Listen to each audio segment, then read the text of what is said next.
Petoskey Northman basketball on WJML is brought to you tonight by your local Petoskey UPS store, your certified packaging expert located in the Mitchell Street Plaza near Radio Shack. Silver Dollar Business Solutions. Increase your business's bottom line with value-added electronic payment services. Northern Michigan Artist Market with art in all media by over 90 local Northern Michigan artists from Traverse City to the top of the Upper Peninsula at 445 East Mitchell Street next to the old library in Petoskey's historic Gaslight District. Attention to detail. Have Dan clean your residential or commercial windows for the best service and the cleanest windows in town. And as always, special thanks to WJML Radio, News Talk Sports 1110 and 1210, and worldwide on WJML.com. Well, welcome to Petoskey High School. Thanks to northern Michigan weather and the snowstorm, we're going to be a little flexible tonight. You get here, and with the weather, you never know what's really going to happen. Turns out that the Gaylord bus didn't make it all the way here. They ran into trouble along the way and called Petoskey. And, if I was Gary Heiss, I would have told him, well, you guys can't get here. I guess you're going to have to forfeit. But I think actually the rules go the other way. It's the visiting team that gets to decide if they can't make it, and the game would get canceled. But Gary was much nicer than me, and he arranged to send a bus down to pick the team up, and did that, and they're up here. So, but that's put us a little behind schedule now. We are, rather than when we usually come on the air, we're somewhere in the fourth quarter or so of the JV game. We're kind of in the second quarter of the JV game. So we had a little staff meeting here, and rather than just listen to us talk for 2.5 hours for a pregame show, we decided that we'll bring you we'll do a play-by-play of the junior varsity game and do our usual pregame stuff at halftime and in between and all that.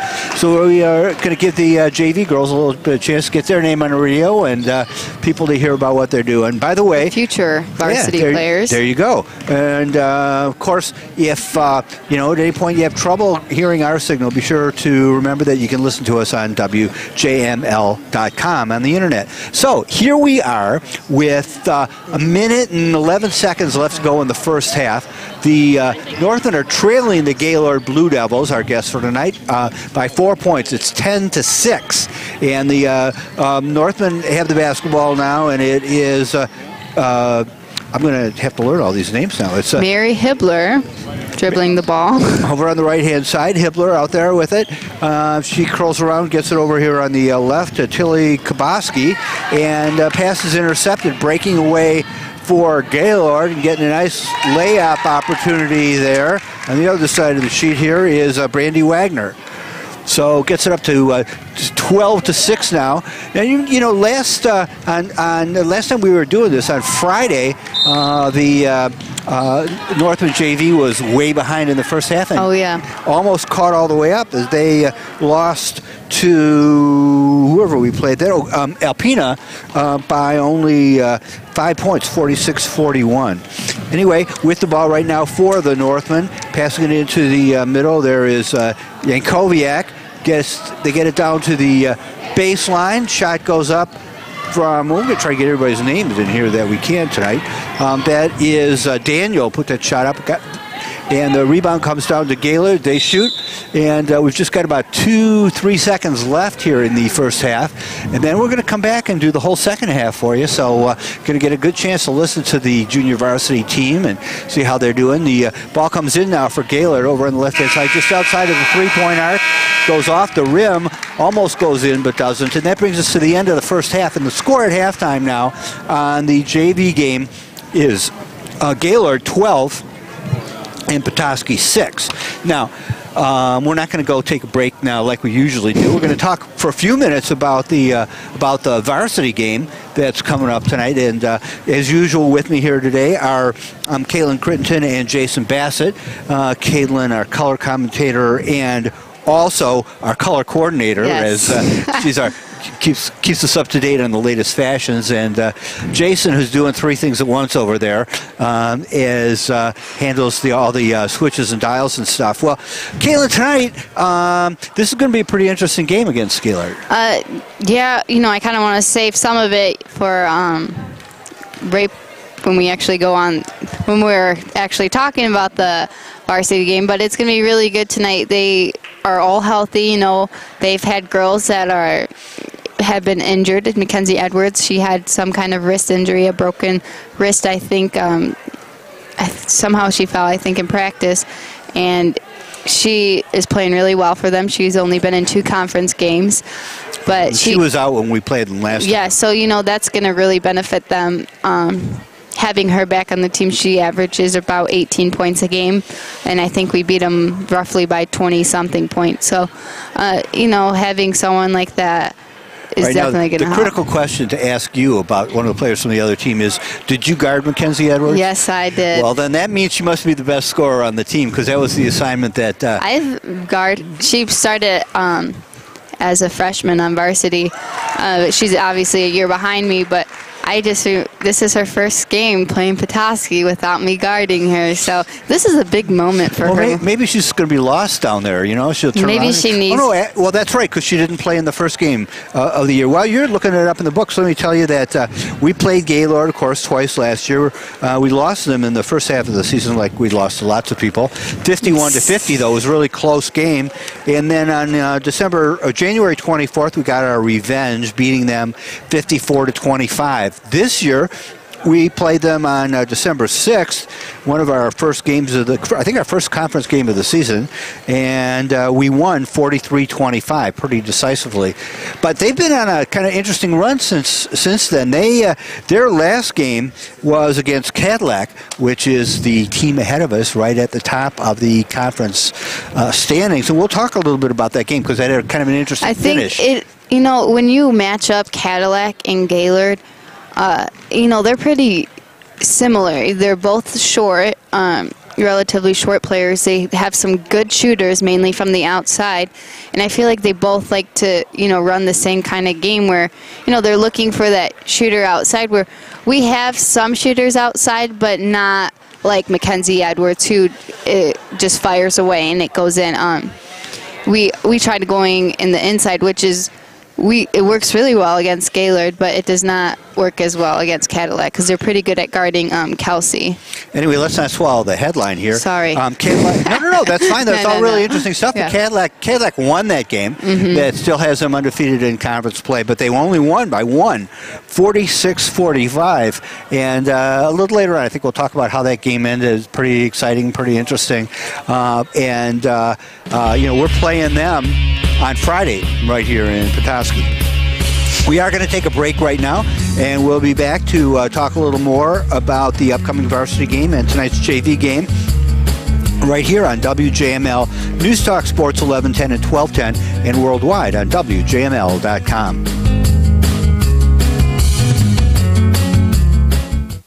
January brings snow, north wind, and plenty of chill.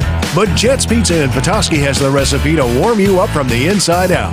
Right now, a large one-topping Jet's Pizza is just $5.99 for a small, or feed the whole ski team with a large one-topping pizza for just $9.99. Like an extra kick on your pizza? Ask for Jet's exclusive bold pepperoni with big, spicy flavor. Find and print valuable coupons at jetspizza.com, and let's get Jets. Let's get Jets. Hydration isn't something athletes do just during a practice or game. Good hydration takes place before practices and games as well. You can learn more about good hydration and heat acclimation by visiting the MHSAA website, clicking on Education, and checking out the various resources, including a free online course offered by the National Federation. A message from the Michigan High School Athletic Association, promoting the value and values of educational athletics. Hey, I'm Kristen. The best mobile pet beautician around. I'm Robert. The owner of the UPS store in my neighborhood. I get all kinds of pet products delivered all the time. And since my van is my office, her business needed a real street address. So I got a mailbox at the UPS store. Now I never miss a delivery because Robert can sign for all Kristen's packages and send out a text or email when they arrive. Kristen loves being in business on her own. But with Robert's help, I don't feel like I'm alone. And running around in circles. Are you a mind reader? Wow. To learn about mailbox services at the UPS store and to find a locally owned center near you, visit theupsstore.com. We love small businesses. We love logistics. Your Petoskey UPS store is your certified packing experts. Locally owned and operated and located in the Mitchell Street Plaza near Radio Shack. Mention that you heard this ad and you'll get a 10% discount on in-store custom packaging.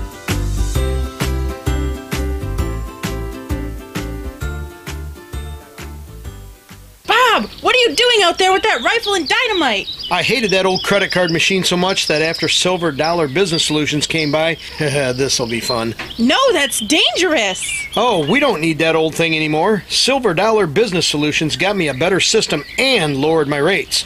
My customers are happy with quicker checkout, and we're keeping more of our hard-earned revenue. Well, it sounds like you've really thought through the business part, but that pile of dynamite has me worried. Oh, it'll be great. If you own or manage a business and hate your credit card processor, Silver Dollar Business Solutions can help. Whether you need to lower your costs on your current equipment or replace your processing system, Silver Dollar Business Solutions is here for you. You will be so happy you'll want to celebrate, but please don't do anything dangerous. I guess the dynamite wasn't such a good idea. 231-758-2851. Silver Dollar brings value to you.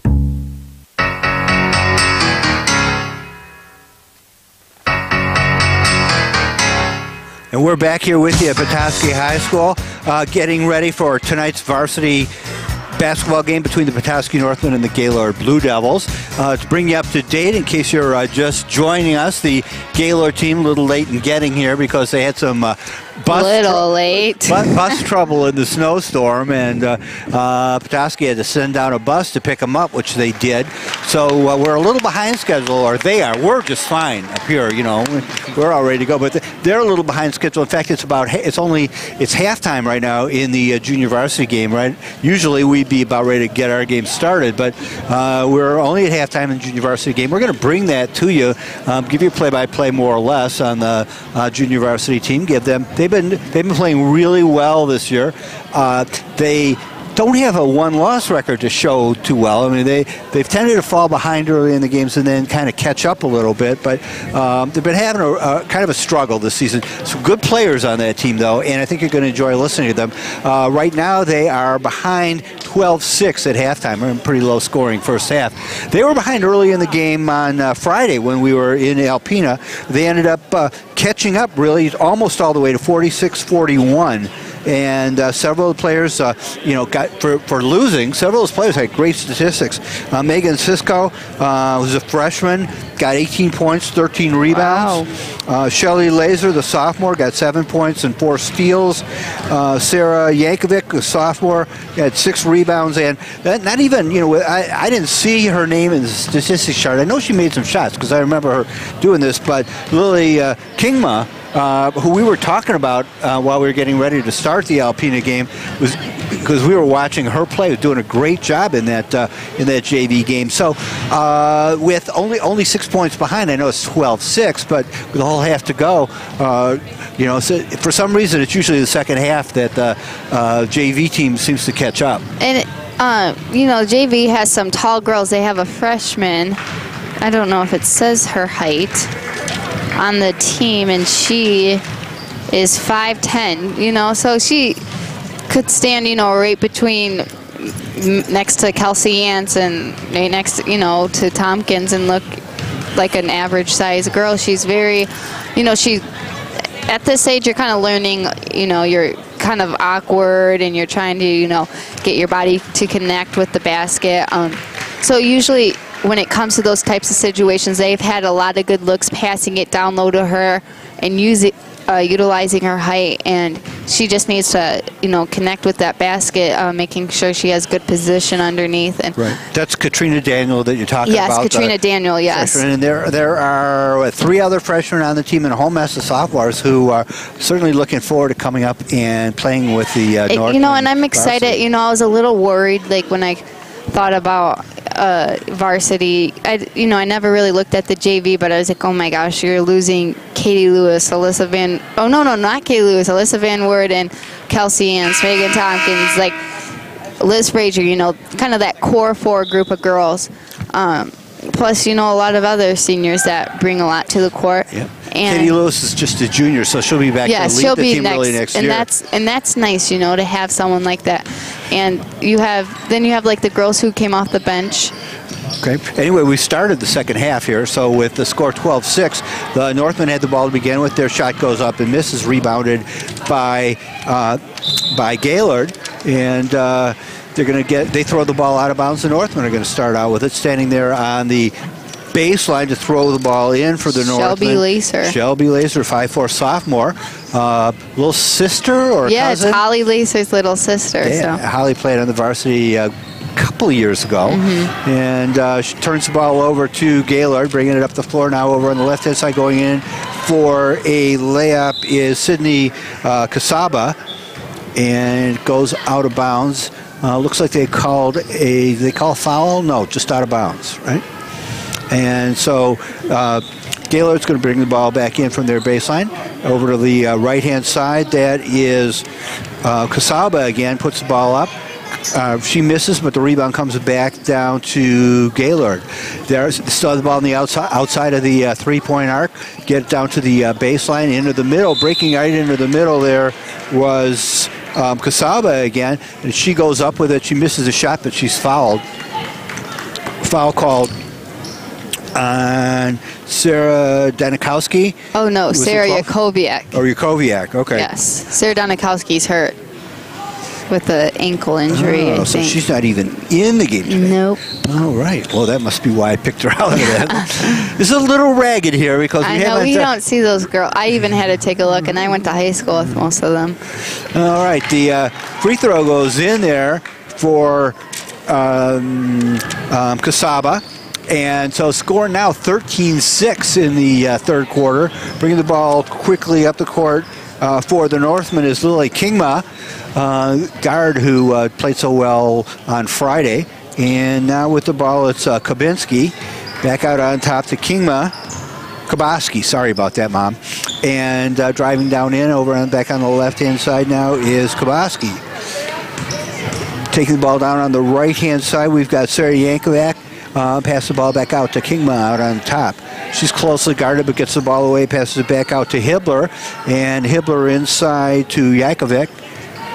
And Koviak, I'm sorry. Yes. And ball gets away. Gaylord brings the ball quickly up the court, and that is on the Gaylord side. Casaba puts the ball in for Gaylord.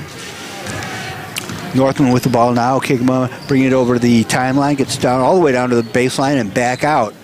Passes it, tries to pass it inside, but her pass is intercepted by Zaremba for Gaylord. Over on the right-hand side now, that is the ball's tapped out of bounds, and out of there it's going to be Gaylord's ball. Here we are at 5:46 remaining in the third quarter. Northland haven't scored yet this half. Such a low-scoring game. And even like middle school, this is Petoskey's known for defense, and so is Gaylord, and you can definitely tell they're trying to compete, or their shots aren't falling. Gaylord brings the ball in and puts it up quickly, so they're up 17-6 now with 5:30 remaining in the third quarter.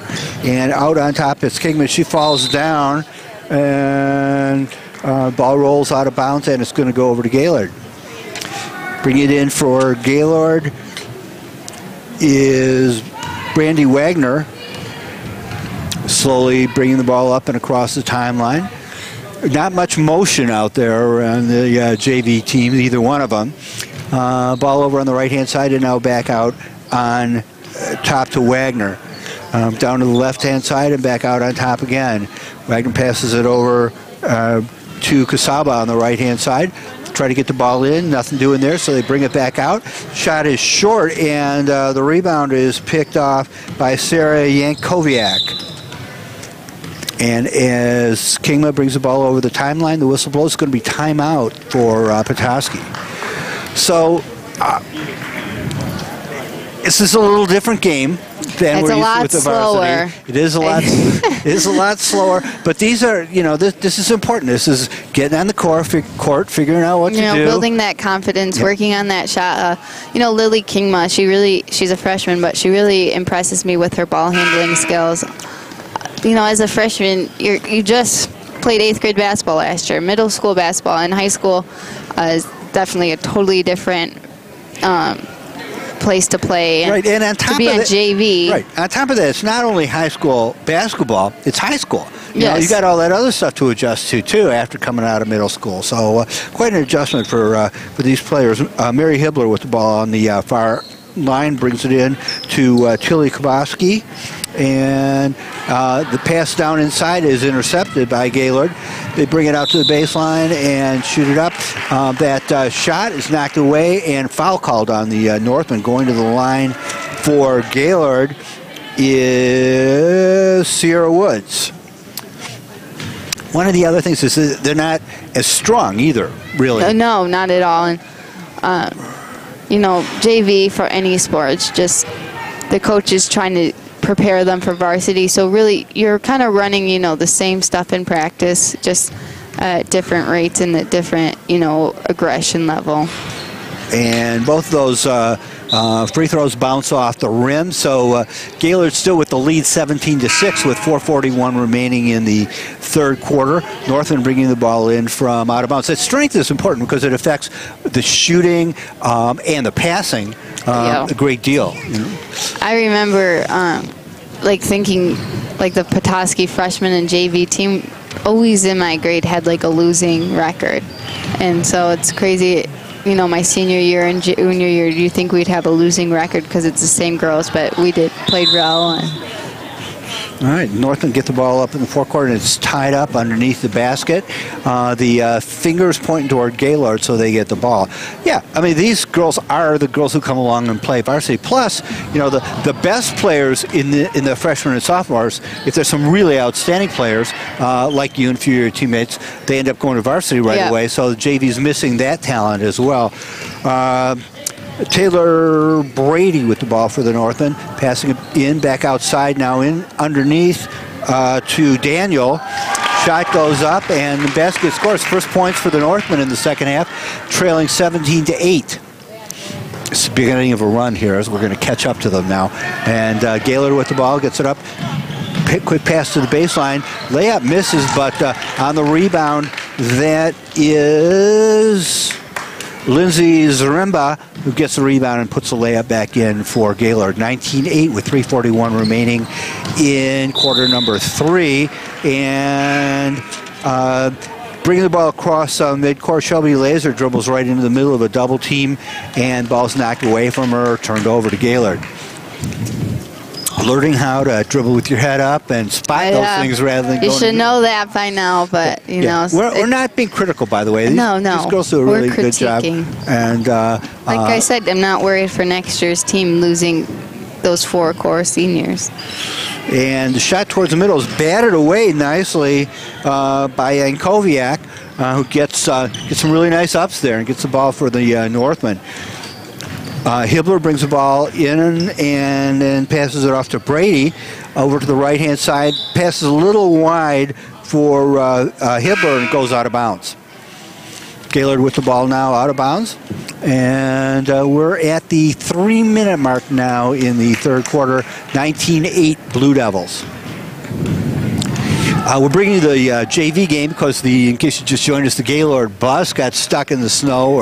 Yes, this is JV. So just in case if you just tuned in. Right. So the action on the floor is a little bit late. We'd be into the varsity game by now, but since the JV is going on, we thought you'd rather hear the game. Let's take advantage of the opportunity to tell you about some of these JV players rather than us just talking for an hour and a half here with a pregame show. Varsity, the Petoskey JV with the ball now, and it's over on the right-hand side. They pass it in nicely, actually, to Sarah Yankoviak, but it tips off of her hands, knocked away by Gaylord, and they get the ball out of bounds underneath the basket. Leading 19-8, Gaylord is, with 2:29 remaining in the third quarter. Ball comes in for Gaylord, and nice press by the Northman, but Gaylord gets by it, and since they got by it, they ended up with big numbers down the court, but missed their layup, and the Northman with the rebound. That's Shelby Laser with the ball now, and it's tapped out of her hand. She dives for it, makes the mistake, but a lot of aggression there, diving for the ball to get it. But it's a turnover to Gaylord, and they're going to get the ball out of bounds.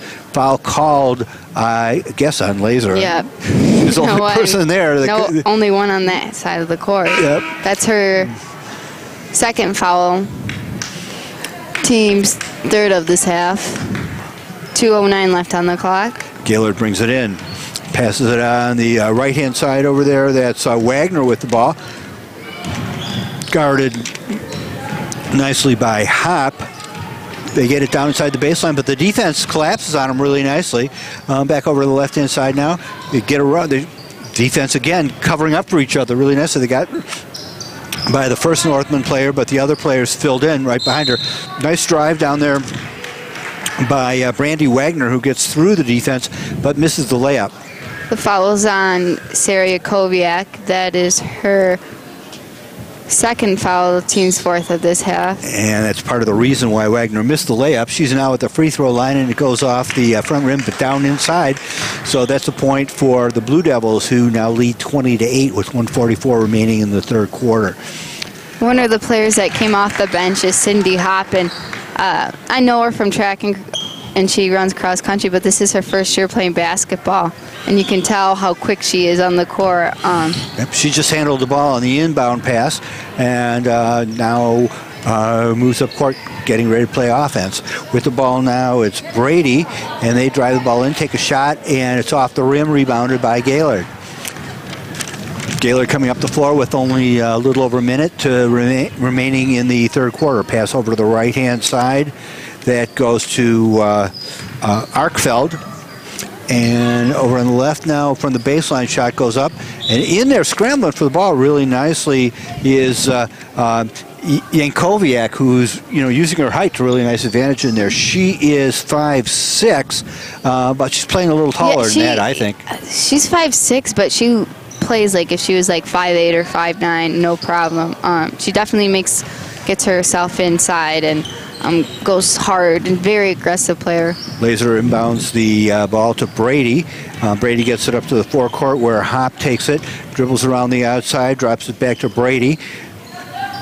In the middle there to Daniel. There's a little contact there. She shoots, misses, gets the rebound, gets it again, and this time as she hangs in there, she's fouled as she goes to put it back that's up. Great. I love to see players like that. Who are aggressive going to the offensive boards. She probably just got 3 offensive boards, and if you get 5 offensive boards, that's pretty good in a basketball game. And the fact that she just got 3 in a row and then got take a time for a free throw is awesome. And it's good to see her moving around inside. She's 5'10", and still has a little growth left, I would assume. So, chance for her to be playing some inside basketball for the Northland as the years go on. Yeah. We have Megan Cisco, Lily Kingma, and Tilly Toboski back in the game. And the shot there by Daniel off the rim, rebounded by Gaylord. There's 42 seconds left on the clock. As the third quarter winds down with the Blue Devils leading 21-8. They get the ball inside for a layup. Rebound pulled down by Kingma. And they get it over now to Yankowiak, who brings the ball up on the right-hand side. She turns, passes it inside to Cisco. Good look on that pass and gets the ball to the right person, but the shot goes out of bounds, and Gaylord takes over with just 22.2 seconds remaining in the third quarter. Petoskey trailing 21-8.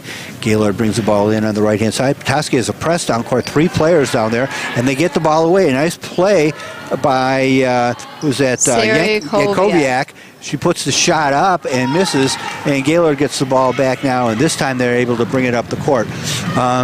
And they get all the way to the baseline, put up. Nice job there, by the way, by Kingma, running up alongside the offensive player and causing trouble underneath the basket for Gaylord.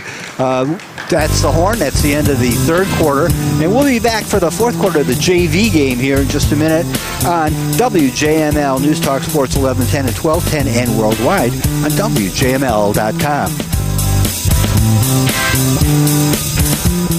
Hi, my name is Kelly, and I'm an unwinder. I'm about to go unwind for 4 days at a spa. The last thing I want to do is deal with my luggage, so I'm going to leave it up to logistics. Unwinders love logistics. With our luggage services, just drop your luggage off at the UPS store, and your bags will be sent right to your destination. No waiting in line to check bags, no waiting at baggage claim. All you have to do is unwind. To find a location near you, visit theupsstore.com. The UPS store locations are independently owned and operated. Services, pricing, and hours vary by location.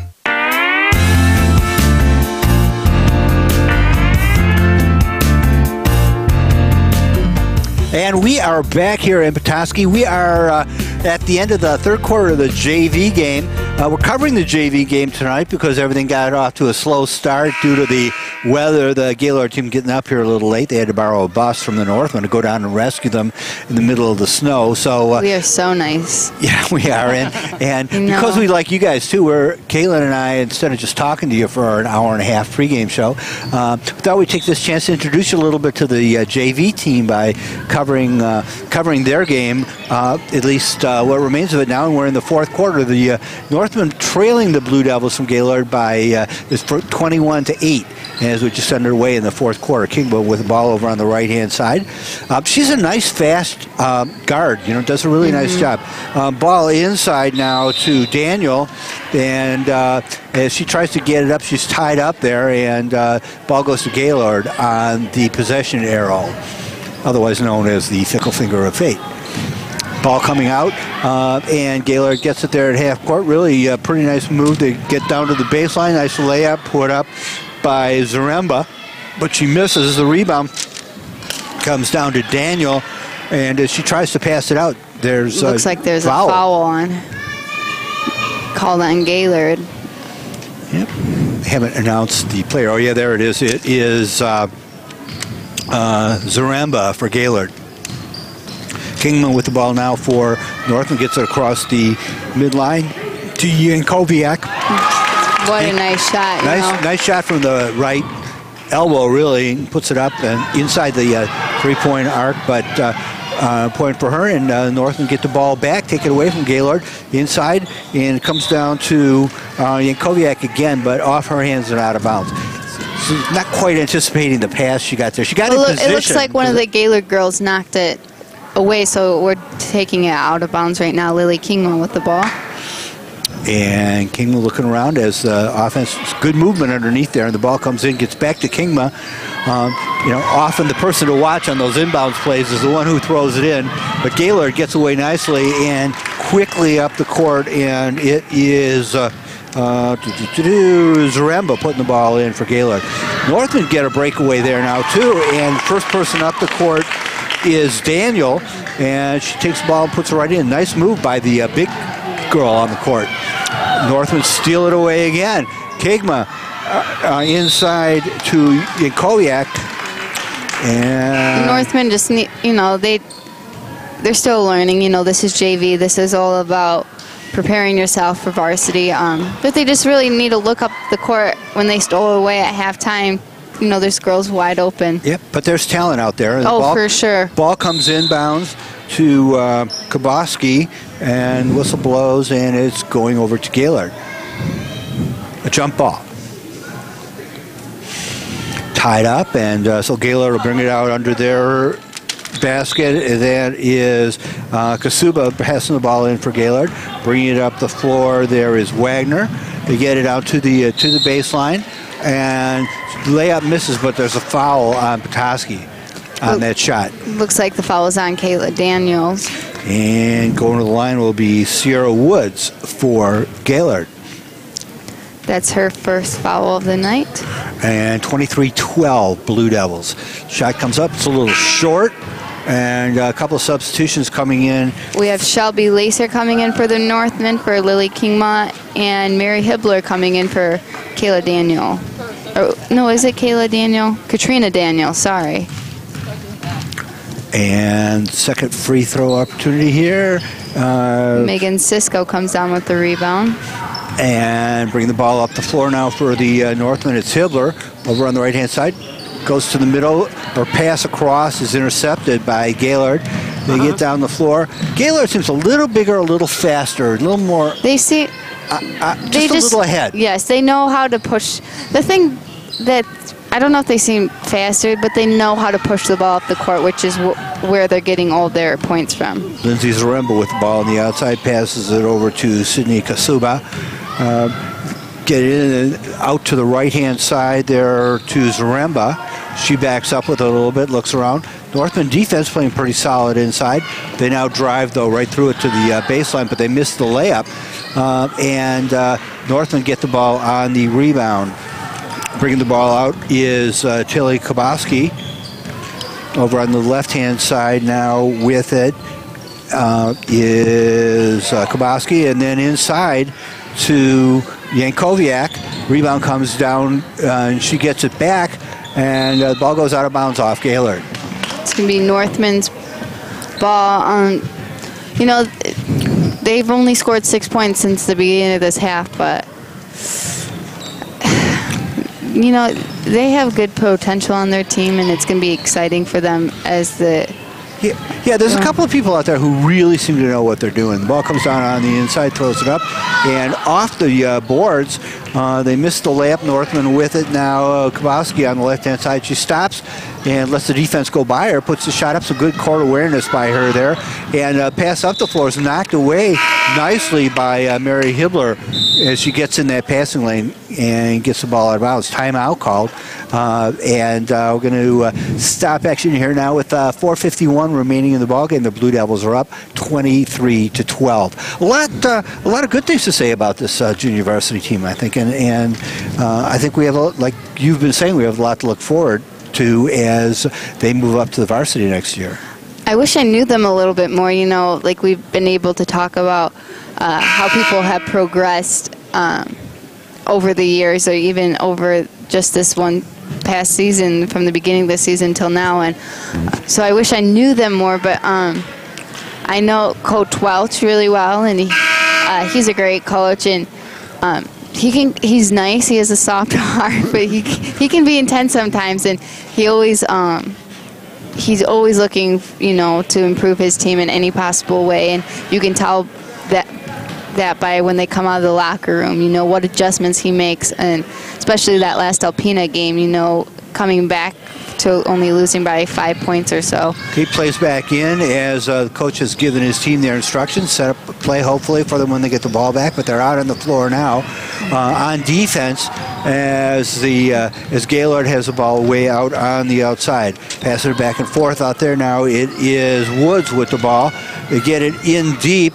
They try a hook shot and miss it, and Northland come down with the rebound, double teamed in there, but struggling pretty nicely for the ball is Taylor Brady, and ball goes out of bounds to the Northman. Looks like there is a foul on the floor. I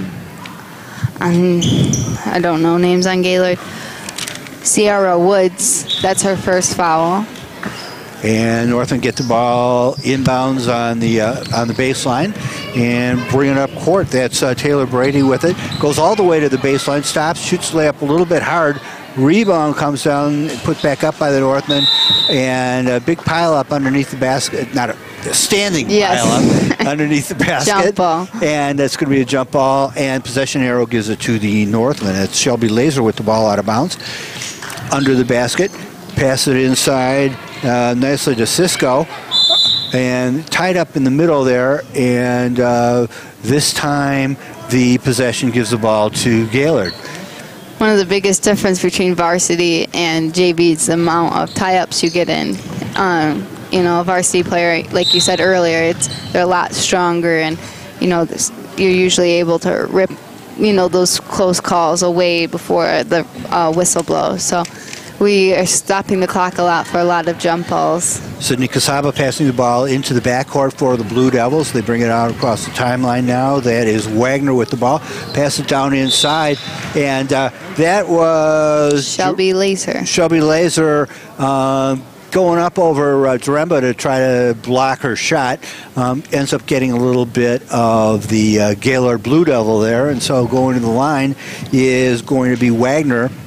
Excuse me, Marshall. He's quite number 11. Yeah. That would be Zaremba. Don't know the players. Yes, no. I know the Gaylord players on varsity, but not on JV. That is the Northman's 7th team foul, so now we're in bonus. Free throw misses and bringing the ball back up the court. The Northman going down the right-hand side is Hibbler. Hibbler back out on top to Laser, and Laser gives it off to Hibbler. Kicks it over to the left-hand side, over back on the right to Brady. Back out on top. And Brady brings it down on the right-hand side, backs out as the defense closes in on her. She tries to pass it in on the right side to Laser, but Blue Devils step in the way there. But the Northmen retain the ball. They're going to get it out of bounds. We have Cindy Hop coming in for Mary Hibbler.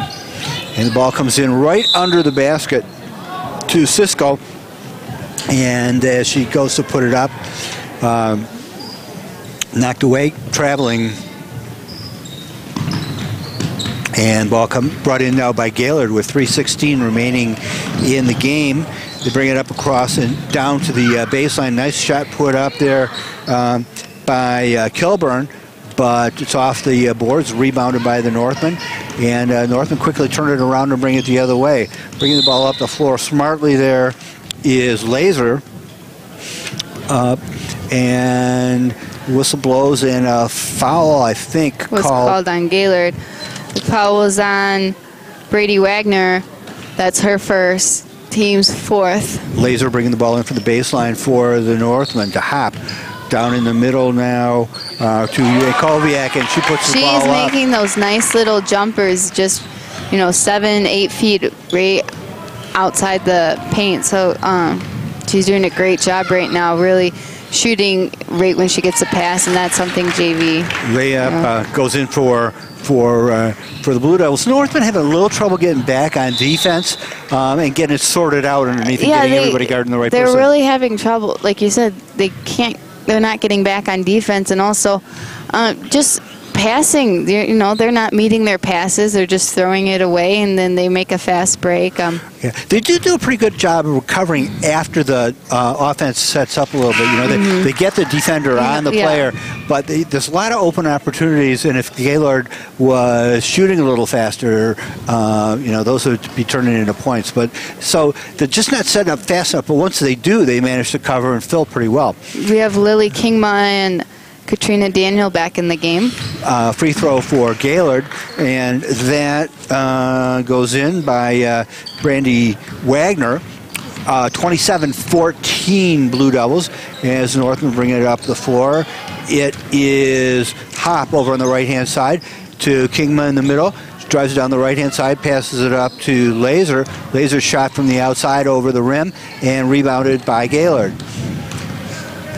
Again, well, this time the defense was back by the Northmen, and they filled in just fine, and they got the ball away. That was Daniel getting inside and blocking the shot.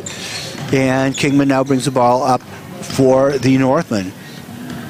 Kingman out on top, setting up the offense. She passes it over to Hop on the left-hand side.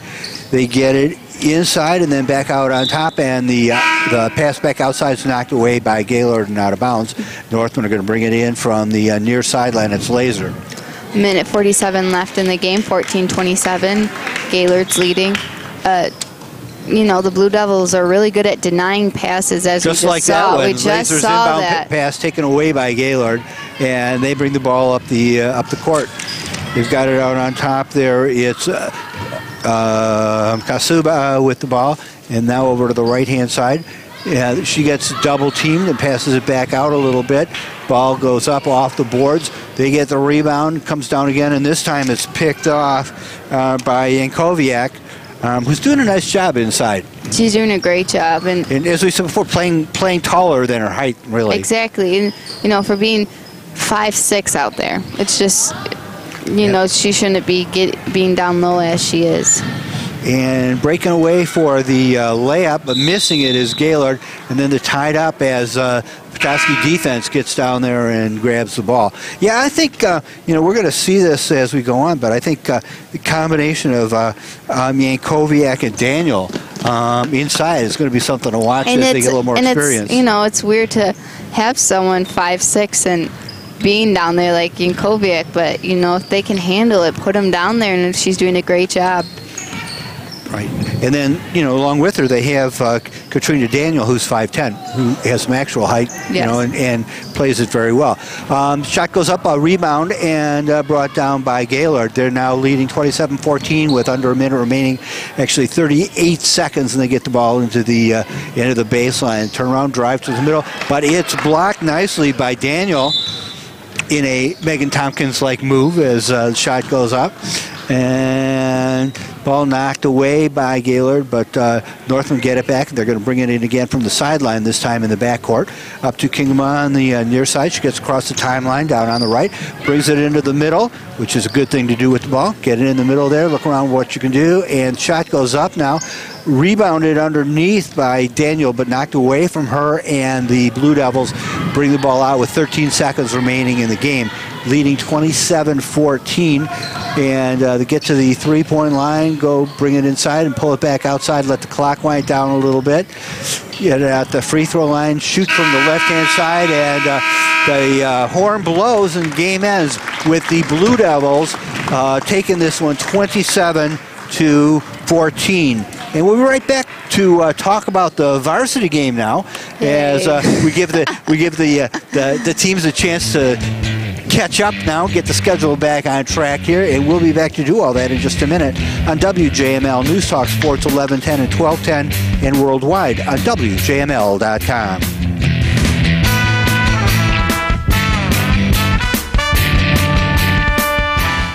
My name is Susan, and I run my own consulting firm, which really means I'm the consummate multitasker. I'm the accounting department, the marketing department, the mailroom. So how do I get it all done? Logistics. I'm Bob from the UPS store. Multitaskers like Susan send their presentations to us online, and we print them, bind them, and make handouts. We also handle their packing and shipping. And with one of our mailboxes, we can sign for packages, even send text alerts when they arrive. Thanks to logistics, I can do more than ever. And I didn't think that was possible. Multitaskers love logistics. That's why they love the UPS store and all the things they do. To find a location near you, visit the upsstore.com today. Participation, prices, and hours vary by location. See Center for details. Your Petoskey UPS store is your certified packing expert. Locally owned and operated and located in the Mitchell Street Plaza near Radio Shack. Mention that you heard this ad and you'll get a 10% discount on in-store custom packaging. The Treetops KISS Principle. Keep it simple, skier. And that's what describes our season ski passes at Treetops, Michigan's most spectacular resort. Huge savings on family and multiple memberships. Just $155 per person for a triple, okay? Keep it simple. Go to treetops.com, Winter Adventures, and find a ski pass that is right for you, your group, your family, your student. Or 888-TREETOPS for more information. Safe, family-friendly Treetops. It's quite simply the best. The human body is more than 75% water, and this water needs to be replenished every day. Pure Waterworks Bottled Water Services delivers the highest quality water to your home or business. Whether it's softening, conditioning, or drinking water, Pure Waterworks can bring quality water directly to you. We make doing business with us a pleasure, and quality bottled water is just a phone call away. 1-800-248-PURE. That's 1-800-248-PURE.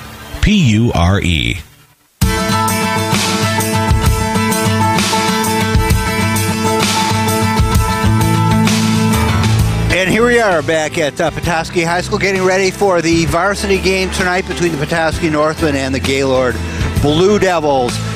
We had, if you've been listening to us, or if you're just joining us and wondering why we're so far behind, we're actually just fine. We're keeping up just fine. It's the action on the floor that's a little bit behind.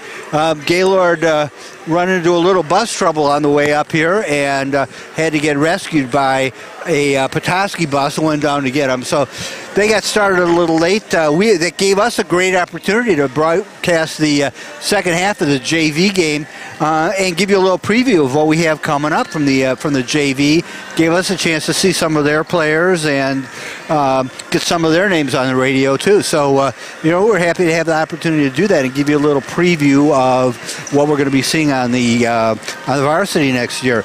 The varsity teams are now out on the floor warming up, and we're time to get back into the regular flow of our broadcast here. So we're getting ready to see this game get underway. Petoskey Northman played Gaylord once earlier this season in December, and they won that game 43-25. So we're back for now an opportunity to play them here at home. Last week, the Northmen, as you may remember, on Friday on our broadcast, won at Alpena 62-24. Good game by the Northmen, big margin really, and in fact, in the fourth quarter, most of the fourth quarter was played on a running clock, which happens when you get 40 points up. So,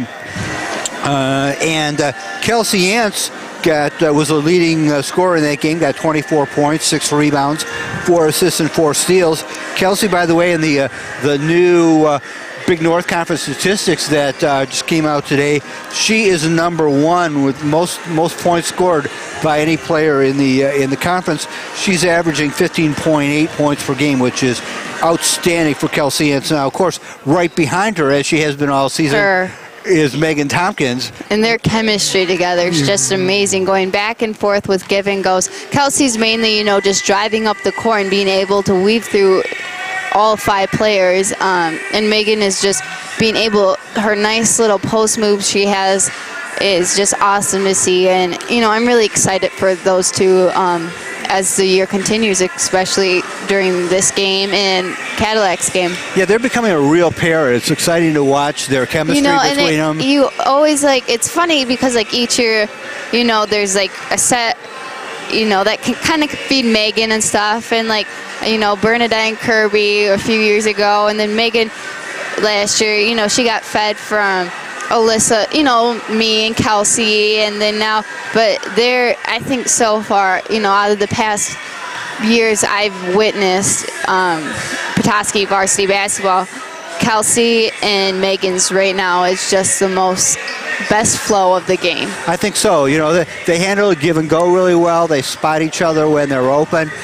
You talked about Kelsey coming in and being able to get through the defense, but when she can't, when she's tied up, she can find Megan and get her. She can dish it out, and that's something she didn't really have last year. If it's stuck in the defense, she kind of got stuck, and there was an offensive foul, and it was crazy. And this year she, is just improved immensely on that. Right. And as they are number 1 and number 2 on our team, as I was saying, Kelsey Hansen, number 1 in the Big Ten Conference. Well, right behind her at number 2 is Megan Tompkins, averaging 13 points per game. In that game against Alpena, she got 16 points, 9 rebounds, and 6 blocks. And they were all tremendous blocks to watch. Lots of contributions by other people. Alyssa Van Worden, who's number 8 in the conference. Wow. So we got 3 people right up there in the top 10. That's someone you don't see. Alyssa Van Worden, she's great at off our defense, and that's what we usually talk about, is how she's on one of the toughest players usually on the court, her and Liz Frazier, and to be top 10 in the BNC and have 3 players on, that just says a lot about Petoskey right there. Yeah, Alyssa had 7 points in that game, which was 1 point above her per game average of 6 on her birthday. There you go. It wasn't quite the 18 points that everybody was trying to get her to get for her 18th birthday, but very, very nice. Team had a nice game, overall. They scored 27 out of 48 from the floor for 56%. They had 5 out of 13 attempts on 3-pointers, which is a lot of 3-point shots for them, and a lot of completions, 38.5% on the threes. They had 10 offensive rebounds, which is very, very good, and 12 steals. So, pretty competitive game against Friday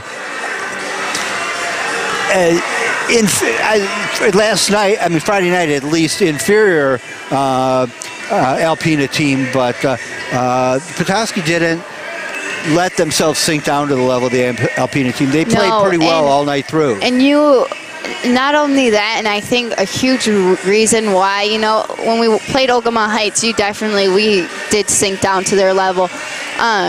But it was the bench that kept that energy going. You know, the starters started it like usual, but the bench kept it going. And, you know, Kelsey and Megan played a great game, and I love watching them. It's, you know, really fun to watch them and have, you know, their nice chemistry. But you had Abby Blanchard coming off the bench. You know, Hannah Skolin had a few nice shots.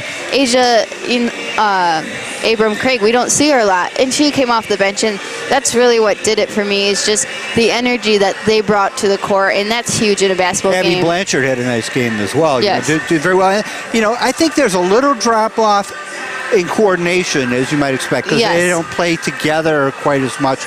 No, it's not as nice of a flow as, you know, the starting five, especially with Megan and Kelsey, but that energy's there. Right. There wasn't a drop-off in energy, and there wasn't a drop-off in quality of play. They weren't playing together as well, just as you would expect, but they were you didn't think you were seeing like some second-rate players come in when they came in. And a good coach doesn't, you know, they're starting fives out there. They're the best players. They are the ones that run the offense. They're the ones, if you start a new play, you know, you should start it with your starting five so people can do it right and show how it's done.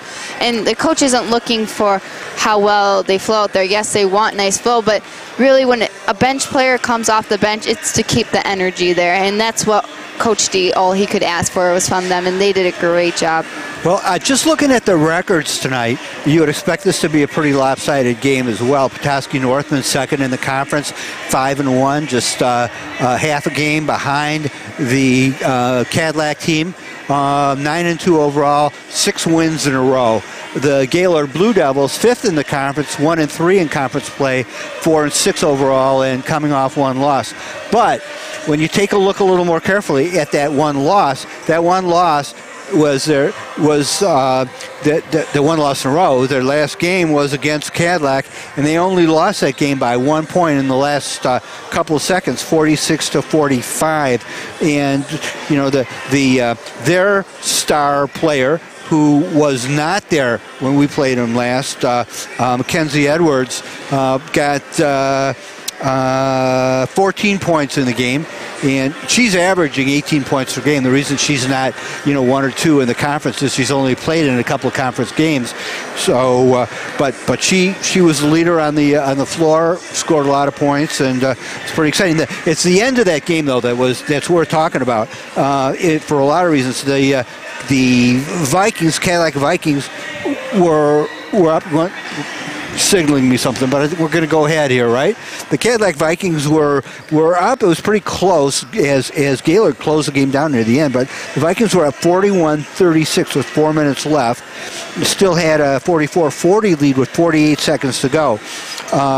Then Mackenzie Edwards made a free throw and a layup and cut the margin to 1 point, 44-43 with just 30 seconds left. Then down one, Fuller for Cadillac got the ball and was dribbling it up the court, and she got fouled. You know, it was like 9 seconds to go. You know, doubtful whether she would have gotten a shot off. You know, there were a lot of hurdles to go for her to do something, but about a quarter of the way down the court, she was fouled by Gaylord, and that was the turning point of the game because she went to the free throw line on a 1-and-1, put them both in, and took the lead, and then Cadillac managed to hang on in the last seconds to win the game. Could have gone either way. And frankly, Cadillac, you know, Cadillac's number 1 in the conference. We're playing them on Friday. It's important. It's difficult not to look ahead to that game. But I know. We got to get through the. Well, since, you know, this is a pretty big game that they have. They're full strength right now, Gaylord is. Yep. And you know, it's important for the team not to look forward. We're allowed to look forward a little bit because we don't have to go out there and play tonight. But you know, the interesting thing here for Cadillac is not only did they win by just 1 point in the last second over Gaylord, but their previous game on last Tuesday, was against McBain. And I don't know the details of that game, but I know from the final score, Cadillac won that one by 1 point. Wow. 61-60 over McBain. So 2 1-point games in a row. Here we come. Coming in here to play the Northmen. And we have improved so much since that Cadillac game. We improved so much since this Gaylord game. So, it's really going to, like, tonight's kind of like a test, like, are we able to compete? Cadillac is really similar to Gaylord. We have beat Cadillac by 20 points before this season, but, their height, their speed is similar, the way they like to run things, push it up the court. I think Cadillac has just a better way of defending our good players like Kelsey Ant. I know she really struggles scoring against Cadillac, and I don't know what they do. I can't pick out one thing. That it's not like they're following her or anything, but they're really good at just pinching off gaps. So, we'll see how that works now that Kelsey and Megan seem to be working together so much. Does that mean there's going to be more? I remember when we went to Cadillac, Kelsey was getting called a lot for offensive fouls and stuff. And so I think now that we are at our court, Kelsey has definitely improved her way of going to the basket and doing it very gracefully. So it's going to be exciting to see. And tonight, it's definitely going to be beneficial to her. Yeah. Well, we've got that Cadillac game coming up on Friday, and we are certainly looking forward to that. But we still have tonight's game against Gaylord, and this, you say Cadillac and Gaylord are a lot the same. That may be why they very nearly tied in that game, and it may be why we get a kind of a preview of how we're going to do against Cadillac by playing against Gaylord. On the other hand, it means that, we know we're going to have a tough game against Cadillac. It may mean we're going to have a tough game tonight against Gaylord. Yes, and I think, Gaylord, this is a new team for them. Mackenzie, this is her senior year, and she's back. She wants to leave a legacy at Gaylord High School. And I know earlier, I think Paulina, she got hurt as well, and so she was out she's only played 2 conference games also, but for them to be already 5th place or whatever list they are in the BNC, I'm not sure, and only being playing 5th, being able to play in the BNC and being that highly ranked, it's something that we need to watch out for. And I think Liz Frazier or Liz is guarding her. And, all you can do is hope for the best, that she either has an off night or they frustrate her where she can't make a thing. Well, they're picking up the pace here a little bit now to get things moving along and back on time. Thank goodness. Yeah. So about ready to have our national anthem, and we'll talk a little more about the teams after we get through with those opening ceremonies. But first, getting a couple of announcements, and we're about ready to go to the national anthem. By the way, while we got a second, let me say that game against Cadillac on Friday, that's a boys-girls doubleheader, and it's snow coming weekend. Yep. So that's going to be a very special game, and you should make every effort to get out here. And if you can't, we'll bring as much of it as much of that color and excitement as we possibly can. Color coordinating. Color coordinating, and all that on the radio. Right now, our national anthem.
righty, national anthem and just a few more little last-minute ceremonies, and we're going to be ready to start this game. And I'm frankly very anxious to see how they do. You know, it was a 43-25 game when they played back in December, but this is a much different Gaylord team now with its star Edwards back on the court and with scoping her out right now.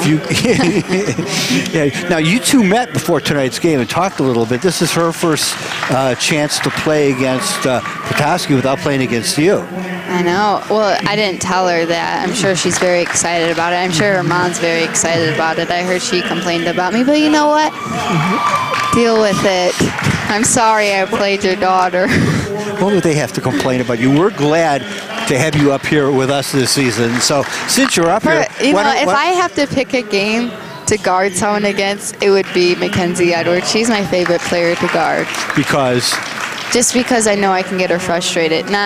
Really, she's the type of person that she needs to score that keeps her confidence going in a game like it would anybody's confidence. But, a good defensive person knows they did a good job, that they got their person they're guarding very frustrated. Well, she's a senior this year, and time to show a little of that maturity and all that. But yes. before the game gets started, and she doesn't have to deal with you, so that's bound to help her out a lot. I'll wave. Okay. Look, Mackenzie. Tell you what, while you're waving, why don't you give us the starting lineups? Okay, for center we have Megan Tompkins, guard Liz Frazier, forward Kelsey Yance, forward Katie Lewis, and at point guard Alyssa Van Worden. For the Blue Devils, we have Mackenzie Edwards at forward, Chelsea Fox at center, Madison Hamil at guard, Alexandra Simmons at forward, and Sarah Paulina at guard. Okay, before we get started tonight, let me remind you of something we told you about last week.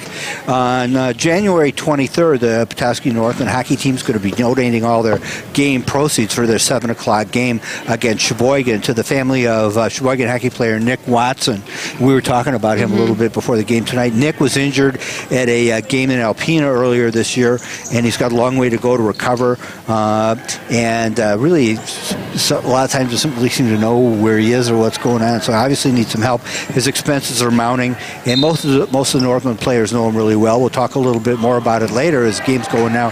But if you can, get out to that hockey game and see what you can do to help him out. Northland, of course, win the tip. Megan Tompkins taking care of that. She's got the ball on the baseline now, passes it back out to Ants. Ants driving around the right-hand side, stops, passes back out on top to Fraser, and now Van Worden on the outside as they set it back up again. Tompkins at the free throw line over to Van Worden on the right.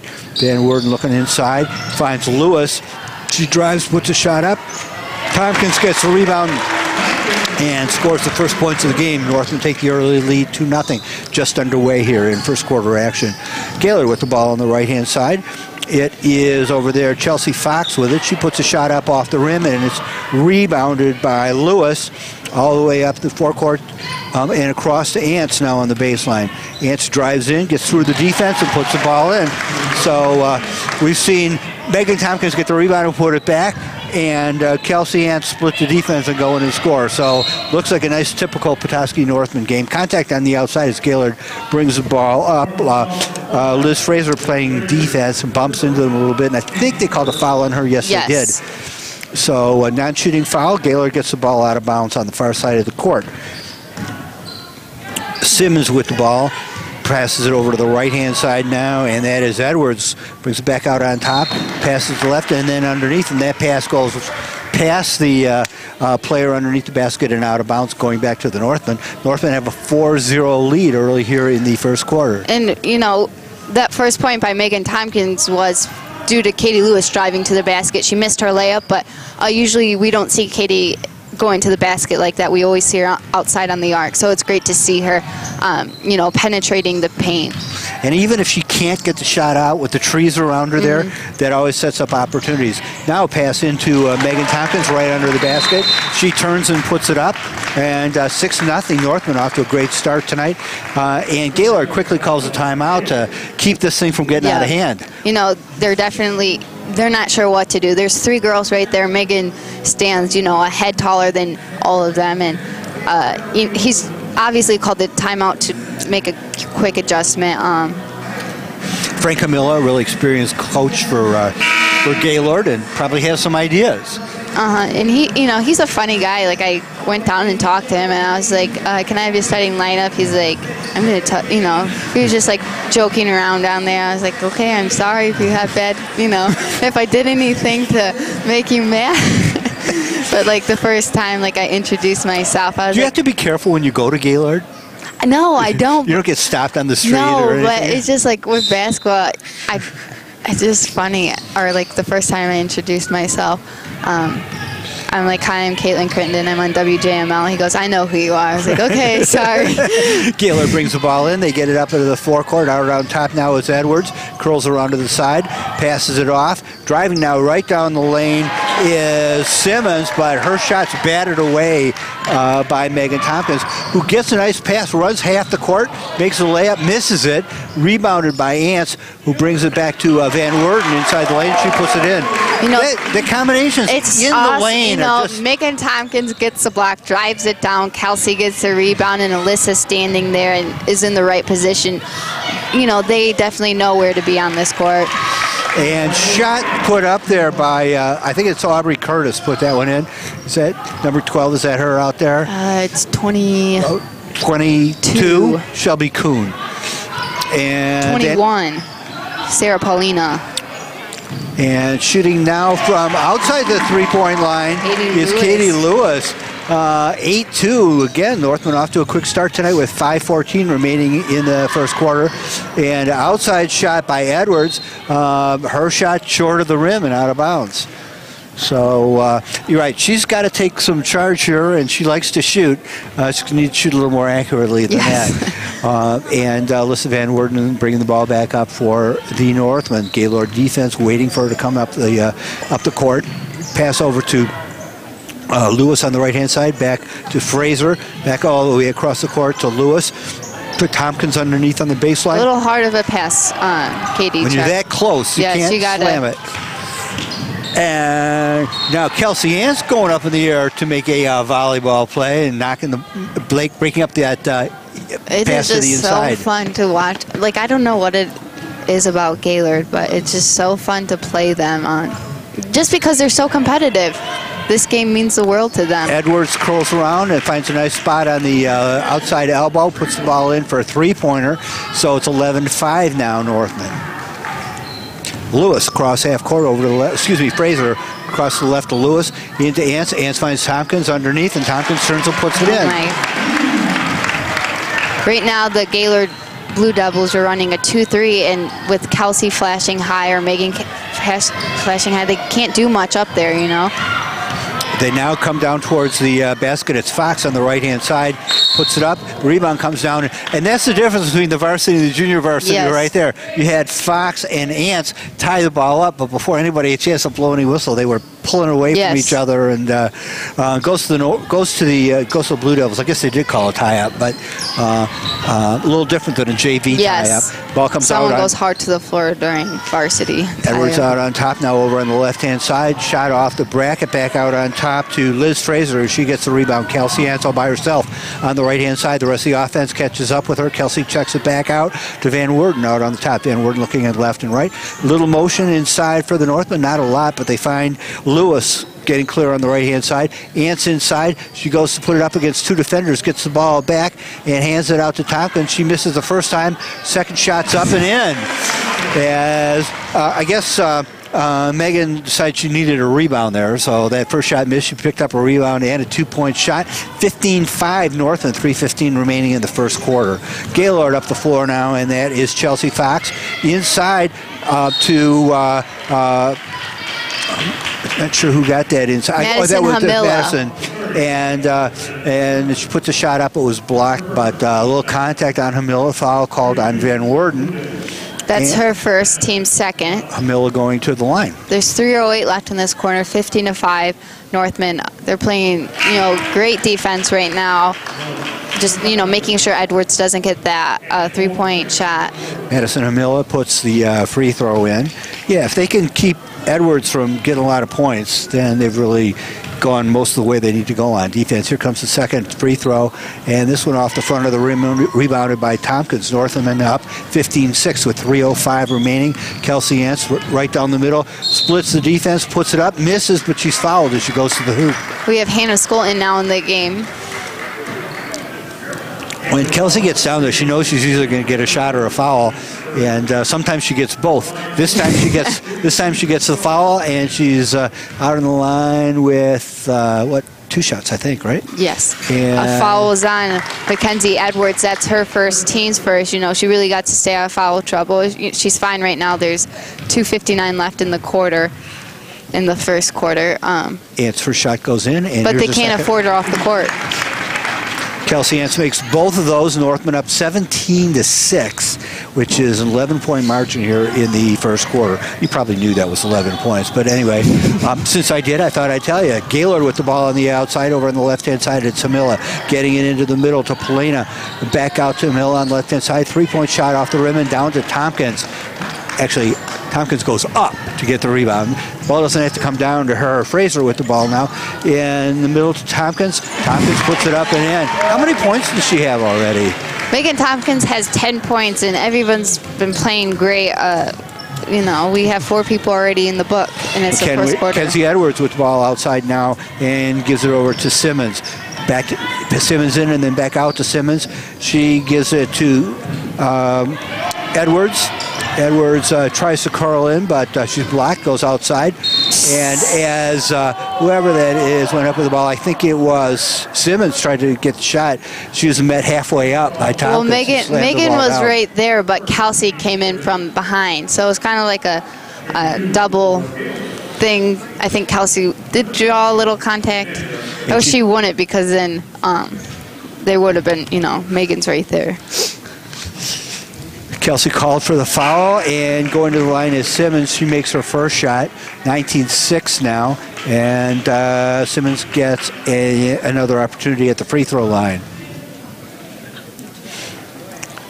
And her second shot goes in. Northman 19-8, 2 minutes remaining here in quarter number 1. Fraser with the ball to Lewis. Lewis brings it up, and now Ants in the forecourt. Ants to a wide open Megan Tompkins standing Megan underneath Tompkins the basket. tonight. How can you leave Megan Tompkins wide open underneath the basket? But and now she just stepped. Gaylord, I think, just stepped over the line or carried the ball. I'm not sure what happened. But a misplay coming in over the on the inbounds pass, and Gaylord takes time out to try to straighten themselves out here. You know, right now they were trying to press us. You know, we definitely developed some ball handling skills since the last time we seen Gaylord. We struggled with the press. We struggled with meeting our passes.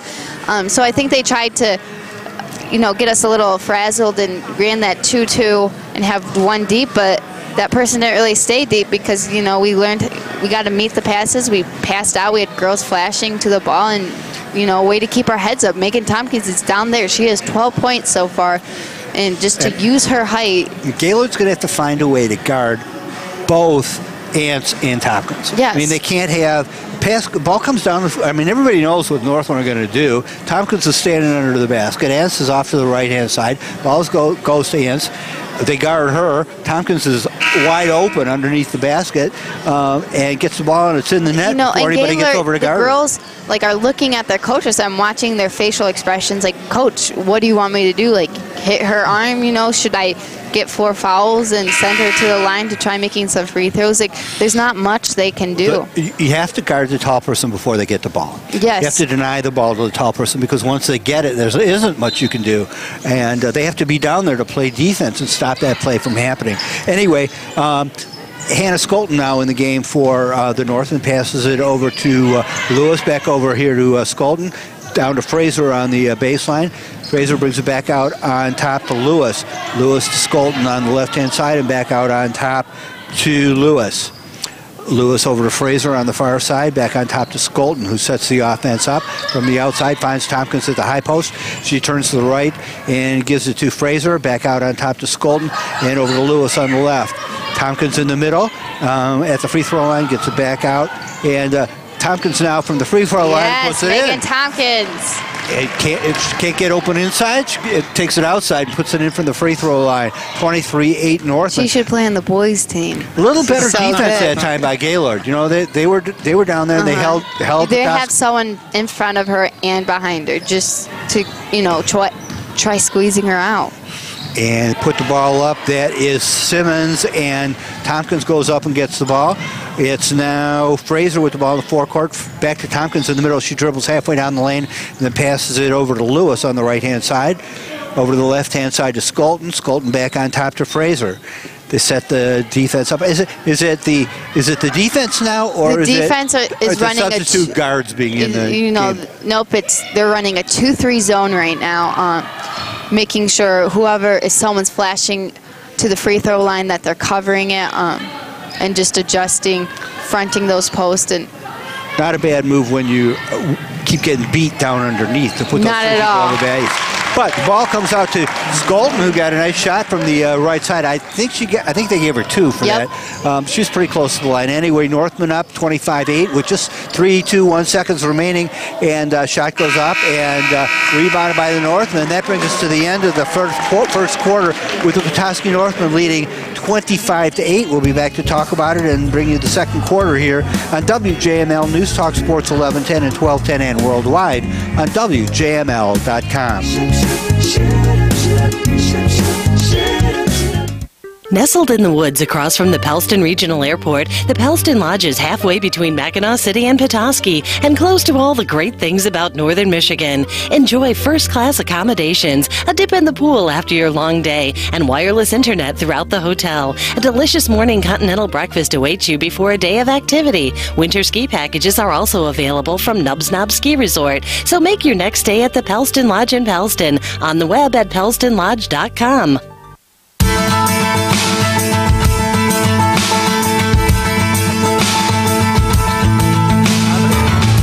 A dominant first quarter for the Petoskey Northmen here as they take a 25-8 lead in the opening stanza over the Gaylord Blue Devils. They're coming back out on the court to start the second quarter. And we'll see if Gaylord figured out anything between the quarters there. I just got a kiss of good luck from my Aunt Teresa and Aunt Michelle walking by. You're related to everybody in this town, I know. Right? Okay, ball comes up the court. Northman with it. That's Lewis. She stops and then goes inside, pass towards Van Worden underneath, but passing a little off, the ball goes out of bounds. You know, what I'm seeing right now is Megan is doing a great job down low, but what I want to see is Katie Lewis, she's kind of timid to shoot that three-pointer again. So I want her, when she gets the ball, she's already hit 1 3 tonight, keep shooting, you got to keep your arm warm and have that confidence and build off that. If we can have Megan as a threat, Kelsey as a threat tonight, Alyssa was a threat, and Katie. Okay. Pass to Shelby Kuhn on the baseline for Gaylord, gets away from her and out of bounds, and the Northmen have it bringing it back up the court. It's Ants at the timeline, but she turns and travels, and the ball goes back over to Gaylord. Now, why doesn't anybody walk up here behind our booth and kiss me? Because not everyone in Petoskey's your family like mine. Okay. Anyway, here we go. Get some composure back here again. And it's Gaylord with the ball now. Passing it back out on top. And there is Polina out there. They give it over to Edwards, who drives down the left side, gets around everybody and puts the ball in. Nice drive by Polina. Got all the way to the baseline and put that one in. Lewis with the ball now in the backcourt, gets it to Ants over on the right-hand side. She's being guarded. She's still got to get up to the timeline. Gets across now. Stops, turns, gives the ball to Van Worden. Ooh, and she tries to pass it underneath to Blanchard and pass a little bit wide. There's 3 girls from Gaylord, and we right above the three-point arc, we got to really make sure we're meeting those passes and connecting so we get that easy layup and beat them in transition. The more we beat them on their own press, it's going to be easier on us when they're not going to press. Edwards with the ball for Gaylord. They weave back and forth. It's Hintz on top now, and then over to Buttrick. In the game for the first time, rebounded by Ants, and Ants brings the ball up the right-hand side. Northman leading 25-10, 6:31 to go in the first half. Van Worden with the ball back outside to Hannah Skolton. Skolton, who puts a 3 in. It's her 5th point, but first 3-point tonight. And Blue Devils up the floor. Underneath, it's Edwards gets it. takes a dribble, backs out a little bit because she was too far underneath. Her shot misses, and a rebound now goes to the Northman with Ants bringing it up the floor on the right-hand side. Ants behind her back dribble, gets by one defender, gets to the second defender, shot up, misses, rebounded by Blanchard. Her shot misses, and the ball goes out of bounds finally. It looks like there was a foul on Kelsey. That's her second foul, team's fourth of this half. She really needs to be careful. There's 5:56 left in the game, just to not pick up that third one before the end of this half. We have Megan Tompkins back in the game and Liz Frazier. Gaylord brings the ball out on the baseline to get it up across the timeline. That's Polina with the ball over on the far side. Back out on top now is Buttrick. Buttrick looks around over to the left-hand side there to Polina. Polina back out to Buttrick. Buttrick looking around, looks inside, and gets it to Kuhn, but a little wide. She saves the ball, but it's recovered by Tompkins, who passes it over to Fraser. Fraser brings it across the timeline to Van Worden. Van Worden just outside the three-point arc on the left side. In the middle there now to Stinger, who's in the game for the first time. Back out on top now. There's Fraser with the ball. Drives it towards the middle, passes it out to Van Worden on top. Set the offense back up again. Defense sagging down low as Stinger comes out on top on it. Comes to the free throw line. She's met by the defense. Fraser out on top now in the baseline to Van Worden. She gets behind the defense, but her shot misses.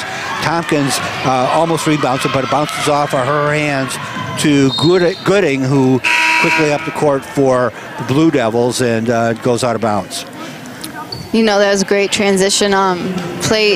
You know, they could have got that pass, but, you know, it was tough. But Amanda Stinger stopping the ball, and Liz Frazier making sure she was back on defense for backside, making sure no one passed over her. Right now, Buttricks is shadowing Megan Tompkins and making it difficult for her to get open. Shot goes up, and it misses. Stinger gets the rebound, and Van Worden brings it up for the Northman. Van Worden over to Fraser on the right-hand side. Underneath to Tompkins. She's pushed deep under the basket. I'm surprised nothing was called on that, but... it wasn't, and ball goes out of bounds, so Gaylord has it. Bringing the ball up is Edwards over to Simmons. Simmons on the right-hand side, and back out on top to Edwards. Edwards pulls the ball back, sets up the offense.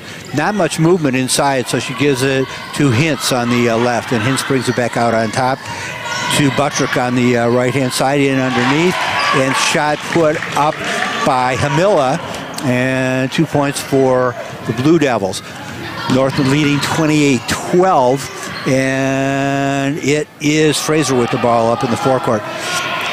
And ball gets away from her, and quickly up the court in front of everybody is Edwards, but Fraser goes up and fouls her, keep her from shooting the easy layup, so Edwards is going to the line. Yep, Edwards did go down on that, but how I also think Cadillac and Gaylord are really similar is that they like to make it very dramatic, and you know, you're taught that to overemphasize a layup, and that's what we just saw. You know, Liz, you know, definitely went in to try blocking that shot, but it's definitely was overemphasized where she fell to the ground, and also overemphasized afterwards, right?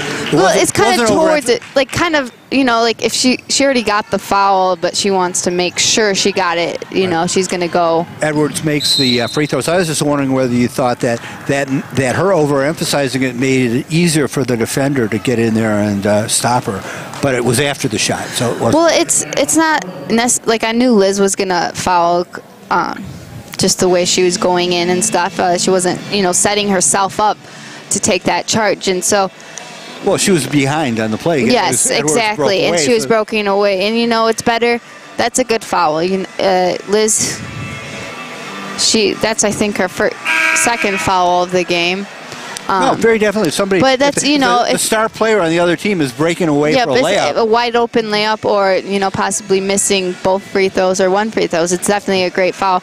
But Mackenzie, she's very good at, you know, drawing those fouls. If it's, you know, even if I'm not even leaning into her, she'll lean into me. So I got the foul. whoever. There's a little history in this. A little history. Oh, okay. Well, I'm just saying, like, that's what, Gaylord's very good at doing that. Play starts again. It's Fraser with the ball across the timeline for the Northman. Drives into the forecourt, brings it back out on top to Weaver. Weaver over on the left-hand side to Stinger. Across the baseline and back out on top to Van Worden as they set the offense up again. She finds Tompkins underneath. Stinger from the left-hand side, off the rim and down. And Van Worden doing a nice job of feeding Tompkins, but doesn't quite get it to her in the right spot. And so Tompkins had to pass it back out of bounds. They're definitely packing it a lot more down there where she was. And Hamilla gets open underneath for the Blue Devils. Misses the shot, though, rebounded by Tompkins and out to Stinger. Stinger sets it up, and now over on the right-hand side to Van Worden. Van Worden looks inside and finds Stinger underneath the basket. Stinger's layup misses, and the rebound comes down to Gaylord. Nice setup, they just didn't complete it too well, but it was a good play. Gaylord with the ball on the right-hand side down there now. It's Edwards bringing it back out on top as she's closely guarded inside. Outside all by herself is Simmons. Her three-point shot rolls off the rim and out of bounds, and it's going to be a jump ball that goes to Gaylord on the arrow. We have Paulina coming in for Simmons. And Hunt, sorry. And Fox coming in as well. And Edwards about ready to bring the ball in for the Blue Devils with 2:38 remaining in the first half. Pass comes in and it's brought all the way back out on top. Simmons out there over to Edwards on the right-hand side. Edwards across the top, drives down, runs into Tompkins, and jumps up and bats her shot away. Another block from Megan Tompkins. Van Worden bringing the ball back up for the Northmen. Gets across the timeline, goes the other way, down the lane, all the way to the hoop, puts it up and in. Great play, bringing the ball down by Alyssa Van Worden. 30-14 Northmen, 2:10 remaining in the first half. Edwards out on top, double teamed there by Van Worden and Larson, and they get the ball inside and score. Looks like Alex Simmons scored a three, not another one, but. Fraser with the ball up for the Northmen. Van Worden on the right-hand side, way out on top as the offense sets underneath. The defense sagging back to the baseline. Van Worden over to the right-hand side and now inside to Tompkins on the far side of the lane. Back outside now to Fraser on the left. Inside nicely to Larson. But she's triple teamed under there and can't do anything with it. Gaylord gets the ball back. 30-17, minute 24 left in the half. Curling into the middle of the lane is Simmons. She puts the ball up and scores for Gaylord. And they get ahead of halfway to the Northmen. They're up at 19 now, 19-30. As Fraser has the ball, runs into a defender that is Hamilla at the timeline. That is Hamilla's first foul, Gaylord's second of this half. So, really they are being very careful of not getting in foul trouble. I don't think they go deep in their bench whatsoever. So they're doing a great job. Hopefully they start, Lewis brings it into Ants. Ants goes to the baseline, gets around one player, puts the ball up, and scores her layup. 57 seconds remaining Northland 32, Blue Devils 19. A long shot by the Blue Devils, rebounded by Ants. Looks up court and finds Lewis up there. Lewis to Tompkins, who drives down the lane, knocks down two defenders, and they scramble for the ball on the floor. I'm not sure how nothing could be called there. Well, I think this was just a makeup call because they just called Hamilla for traveling. So, I swear, three girls just banged into Megan. They're definitely playing a lot harder defense on her. It was like bowling, None of the pins fell, but they definitely all nicked her at some point. Out on top to Kelsey Ants. Ants looking around, finds Tompkins out on the free throw line over to the right-hand side underneath to Jamie Larson. And Larson turns and puts the ball in. 34-19 North and 26 seconds remaining. Bringing the ball up is Polena for Gaylord over to the left-hand side now. Hamilla back out on top to Polena. Way outside now and over to Edwards on the right-hand side. Back out on top, that's Fox, and then over on the left to Hamilla. Way out on the perimeter, not getting anything inside. Now they get it down to the right-hand side to Edwards. She's way outside the three-point line, and I think she has to take it out there to get open and put the shot up. Northman get the ball, try a three-quarter court shot, but a little short. And so we go to halftime here with the Northmen ahead 34-22. And we'll be right back with the UPS Store Petoskey halftime show right here on WJML News Talk Sports 1110 and 1210 and worldwide on WJML.com. Things have perked up in downtown Alanson with the all-new R&R Cabin Restaurant. Chef Randy Cole and his partner Ruth invite you to stop in for a jumpstart breakfast or a delicious lunch of gourmet sandwiches and homemade soups. This Friday, try R&R Cabin's Friday night fish fry starting at 4 o'clock. Fill up on a great meal and top it off with a cup of freshly brewed coffee and one of many homemade desserts. Now open, try the all-new R&R Cabin, located in downtown Alanson. Call for today's special at 231-203-2012. Hi, my name is Kelly, and I'm an unwinder. I'm about to go unwind for 4 days at a spa. The last thing I want to do is deal with my luggage, so I'm going to leave it up to logistics. Unwinders love logistics. With our luggage services, just drop your luggage off at the UPS store, and your bags will be sent right to your destination. No waiting in line to check bags, no waiting at baggage claim. All you have to do is unwind. To find a location near you, visit theupsstore.com. The UPS store locations are independently owned and operated. Services, pricing, and hours vary by location.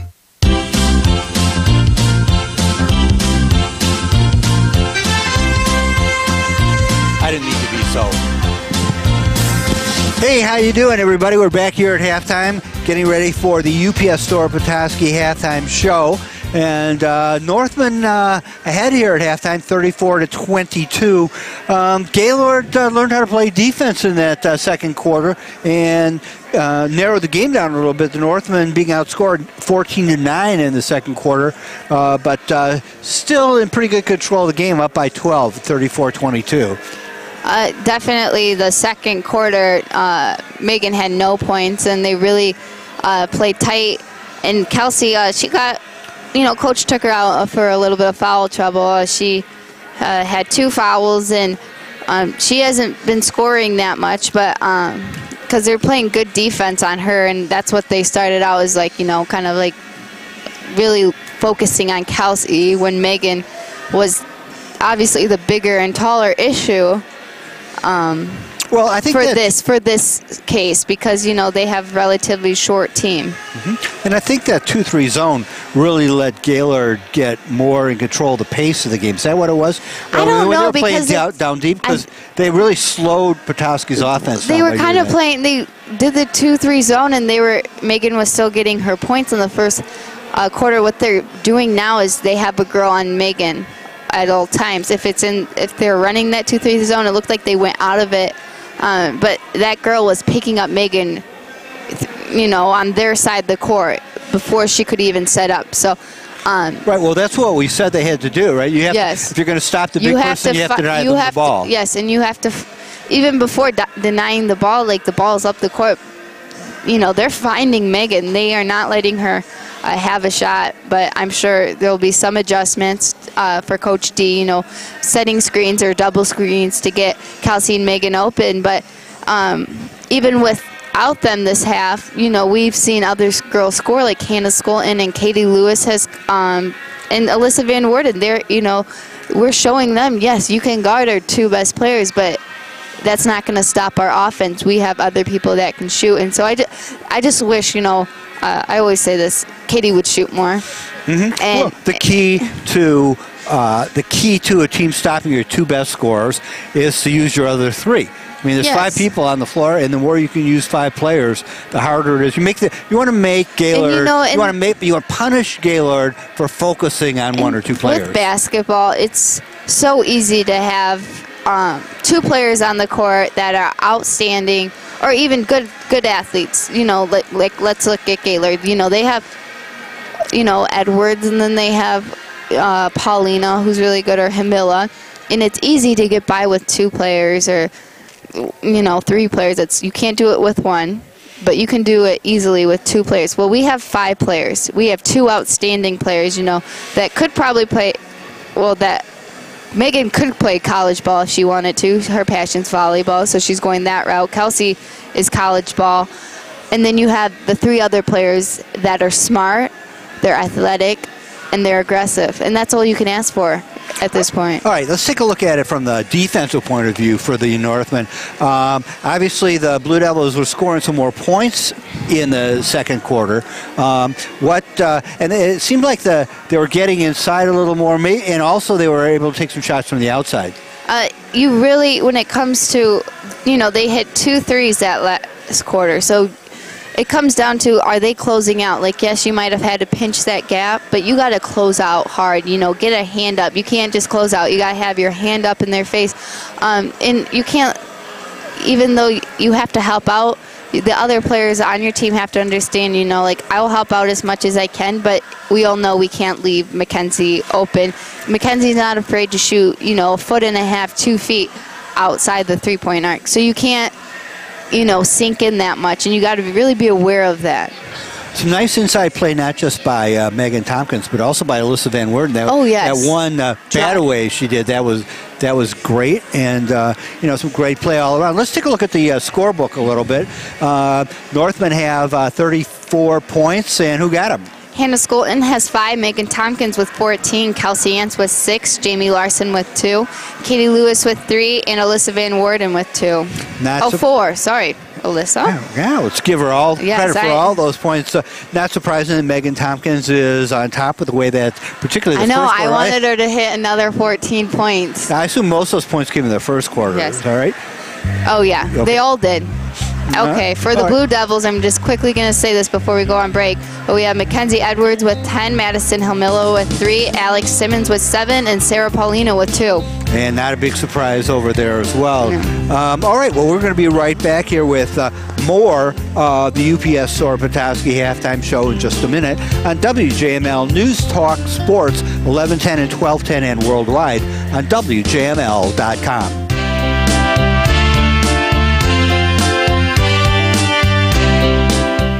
Attention law enforcement officers, you've had your basic training. Now, are you ready for the next level of CQB? Let Jim Atkins at White Tiger Martial Arts take you to that level. With 36 years under his 8th degree black belt, Jim is ready to give new meaning to defend and protect. One-on-one classes are available at times that work around your schedule. Jim is experienced in working with SWAT, local, state, and county authorities. So get in now to White Tiger Martial Arts Academy on 8th Street in Traverse City and take your skill set to the next level.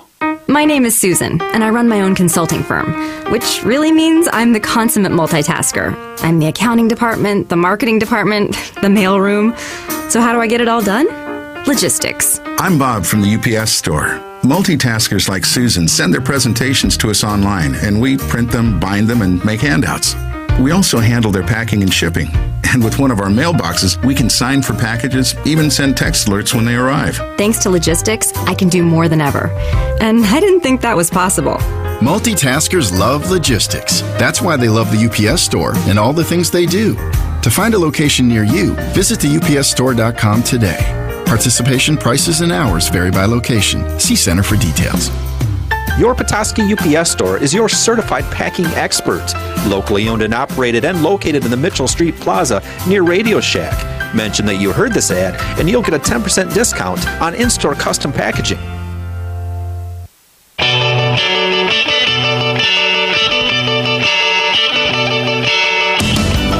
Marty Scott here, along with Kaylin Crittenton and Jason Bassett, as we're in the middle of the UPS Store Petoskey halftime show here on WJML. Beginning of the game, before the game started, we were talking a little bit about that Sheboygan hockey player Nick Watson, and the nice thing that the Petoskey Northmen hockey team is doing for him by donating all their proceeds from the January 23rd home game against Sheboygan. That game is at 7 o'clock, and Nick is a tough goalie when he played for Sheboygan and made those games a real challenge. And the Northmen trying to help out a fellow hockey player, and they're very happy to be supporting him with this event and ask that all of you come out and help that effort. Team's coming back out on the court now. A little late, 50 seconds before the second half starts. Usually, they come out with 3 minutes left where they can shoot around, but right now it's... I think they had a few things to talk about in just there. Just a few. And, Jason reminds me that we've called the the third quarter, the character quarter. I think this is a good time for that. I mean, we've had, the Northmen dominating in the first quarter, the Blue Devils figuring some of that out and coming back in the second quarter. Nice margin, but it is only 12 points at halftime. And I think we're going to know in about 5 more minutes what direction this game is going, I think. And Hamil is a great coach. Makes his girls play with aggression and just makes them hustle. And even it just amazes me. I'll be sitting here watching a game, or when I was playing in it, I thought it'd be like a 4-point game considered how their girls are playing, which is great. And they play until time runs out in the fourth quarter. They never let up, and it always is just, it's nice playing a team like that, that was definitely is going to help you, keep focus of the game. Like, there's 4 quarters in a basketball game. And time is just starting on the third one of those quarters. Alyssa Van Worden for the Northmen, and Megan Tompkins in the middle finds Kelsey Ants underneath the basket, turns around and puts the ball in the basket. Northmen 36-22, just underway in quarter number 3. Over on the right-hand side, it's Fox, and back out on top for Polina for the Blue Devils. Ball gets away, but it's picked up by Mackenzie Edwards. She's way outside, sets the offense up, and passes it over the right-hand side to Polina. Back out on top, hands it to Simmons, and Simmons drives down the lane, but she stopped as Tompkins flashes out in her way. And ball back out on the top to Edwards. She finds a way sort of in on the left-hand side, but defense collapses on her, and as she goes up with the ball, she draws a foul. That foul... was on Liz Frazier. There were 3 or 4 options for that, yes. but they gave that one to Liz Frazier. That's her third, team's first of this half. So I think it doesn't look like there's a sub coming yet in for her. I think they might just see if she, will be careful. Yeah, Edwards makes the first shot. She's very good from the free throw line. She's doing pretty well tonight. And makes the second one as well. 36-24 North and 7-14 remaining in quarter number 3. Van Worden with the ball across the midcourt line. Divides the defense, but... I heard that slap with headphones on. Nice move, but then the pass was a little wild, and Gaylord gets the ball back to get it all the way down the court, takes a shot up, and misses, and now there's a 4-body pile up on the floor. It looks like Katie Lewis kind of grabbed the girl down as she went down. Yep, Katie Lewis, that's going to be her. Let's see here. Anyway, Gaylord brings the ball in out on top. It is Hamila over to the right-hand side to Edwards. Edwards drives into the lane, puts it up, makes a shot, and draws the foul. She's going to the line. So Edwards decided to take those drives. We got to be careful, We have Alyssa with 2 fouls, Katie Lewis with 1, Kelsey with 2, and Liz Frazier with 3, Besides, you don't want to foul Mackenzie Edwards. She just made the last 2. She's been making most of them all night long, and her next shot, this one goes in as well. 36-26 is the margin, 27 as the margin gets down to 9. Van Worden across the line at half court. Gets past her defender and up to the 3-point arc. Passes it into Tompkins inside, back out on top to Fraser. They drive down, Tompkins back to Van Worden outside for a 3 off the rim, and rebounded by Lewis. Ants on the right-hand side, turn around, puts it up, and she's fouled. She's fouled by Mackenzie Edwards. That's her second. Kelsey really needs to use this advantage. She is built a lot thicker than Mackenzie Edwards. Mackenzie Edwards is probably about 3 to 4 inches shorter than her. So she really, Coach, the first play we saw was Kelsey posting up on her. She needs to keep doing that, get her out of the game, get her get some fouls on her so we can build the offense and, worry about Kelsey, and then Megan will be open again. Kelsey makes her first shot. She's getting ready for her second one. Just checking into the game is Amanda Stinger. And second shot goes up, rolls around the rim, and falls in. And it's 38-27 North and 6:20 remaining in quarter number 3. Out on top, it's Sarah Polina being guarded closely by Lewis. Over the right-hand side now to Chelsea Fox. Back over to the left to Simmons. She drives in, passes the ball out. And as they drive across, they run into all the defenders inside. But then that is Chelsea Fox who gets the ball, puts it up against a couple of defenders and makes that layup. Lewis with the ball now over to Van Werden on the right-hand side. Van Werden backs it out and then goes right down the middle. Nice position, but misses the free throw. Rebounded by Tompkins, passes it to Van Werden, but Van Werden standing on the end line. See that? Ball's out of bounds. Okay, that last play, you couldn't see it, but why the girl went up somehow took out Megan Tompkins, and her legs just did not go to the floor. And that's just cheap moves in basketball. You cannot do that. It makes me so mad to see girls do that. Northman turned the ball over, and it is Fox bringing the ball in for Gaylord. Bringing the ball up the court now is Polina. And now to Edwards on the left-hand side. Edwards passes it inside, and her shot's bashed away by Tompkins. Van Werden now gets the rebound, passes it up to Lewis. Stinger flashing across the middle, doesn't get the pass over to Van Werden on the far side now. Van Werden passes it in to Lewis on the baseline.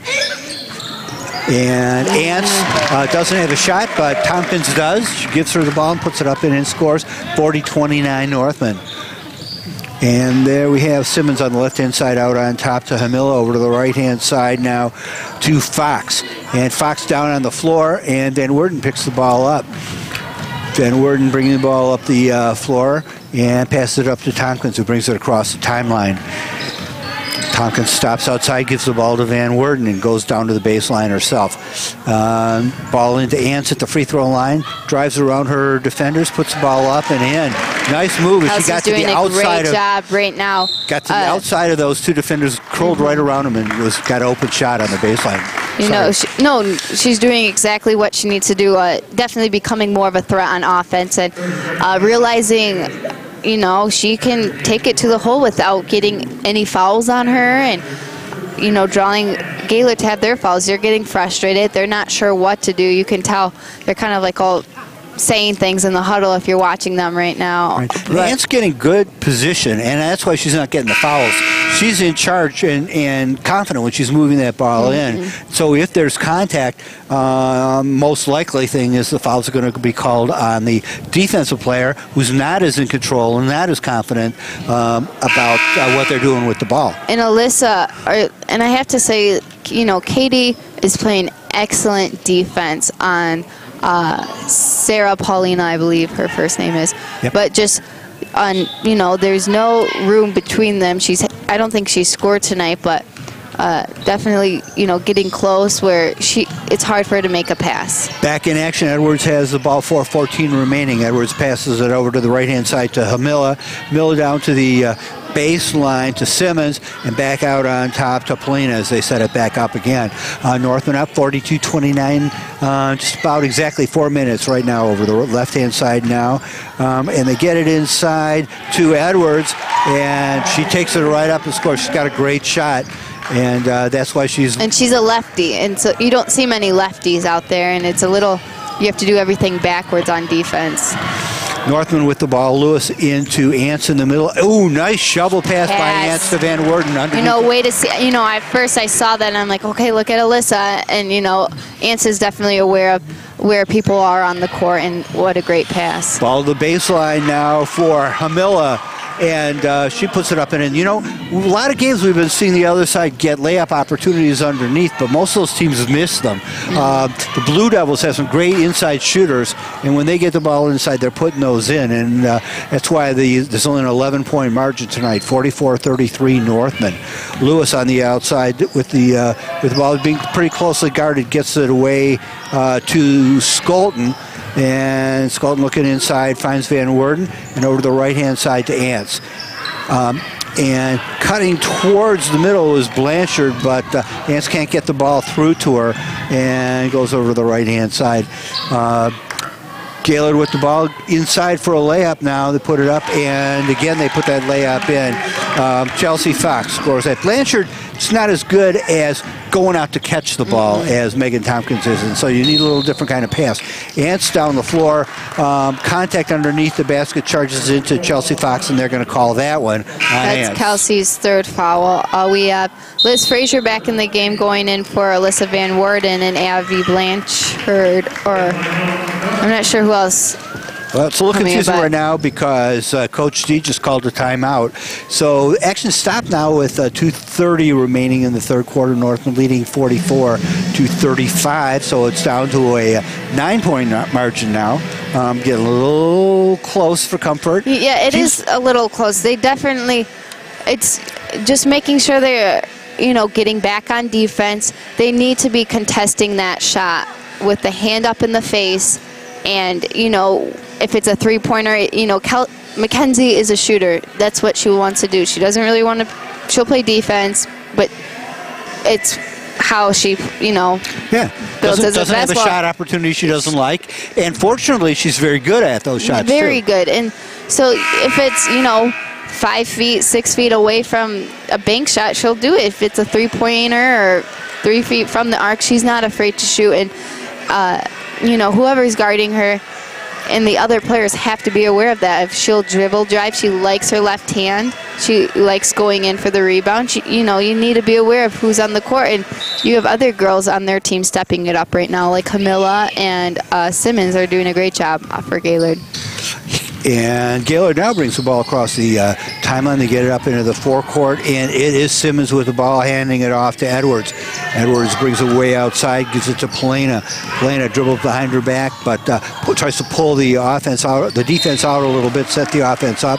She passes it to Simmons, and the ball goes out of bounds off of one of the Northmen. So Gaylord bringing the ball back in again. There it's Polina with the ball, hands it off to Simmons down to the baseline, and that is Fox who puts the ball up, but off the rim. Ants with the ball now, all the way up the floor to Lewis, but she has a little hard time corralling it, and as the ball goes to the floor, Gaylord picks it up, and they bring the ball back. 1:47 remaining third quarter, 44-35 Northman.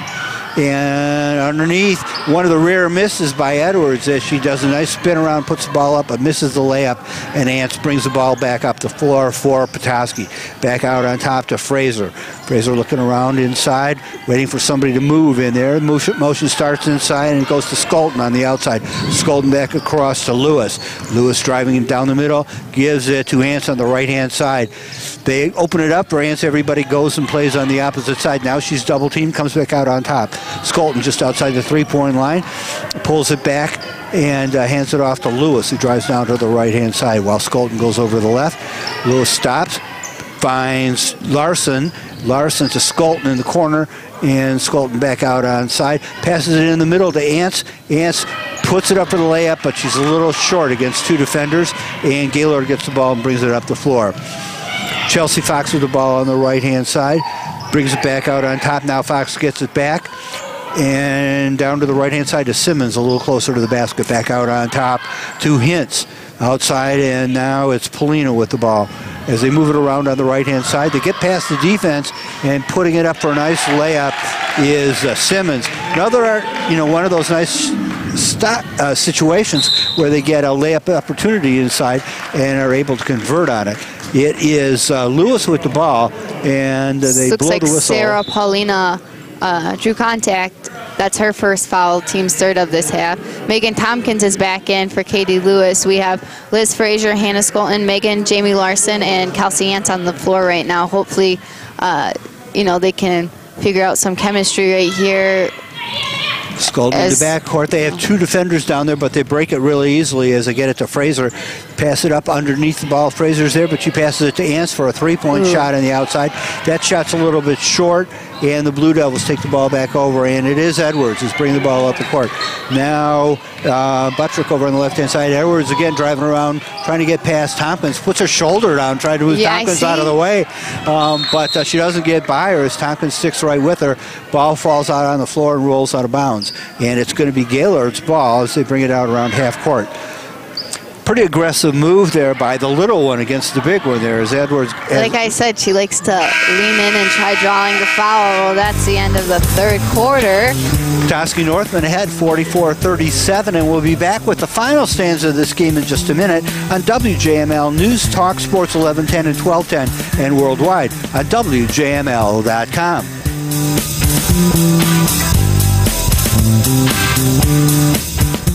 Hi, my name is Kelly, and I'm an unwinder. I'm about to go unwind for 4 days at a spa. The last thing I want to do is deal with my luggage, so I'm going to leave it up to logistics. Unwinders love logistics. With our luggage services, just drop your luggage off at the UPS store, and your bags will be sent right to your destination. No waiting in line to check bags, no waiting at baggage claim. All you have to do is unwind. To find a location near you, visit theupsstore.com. The UPS store locations are independently owned and operated. Services, pricing, and hours vary by location.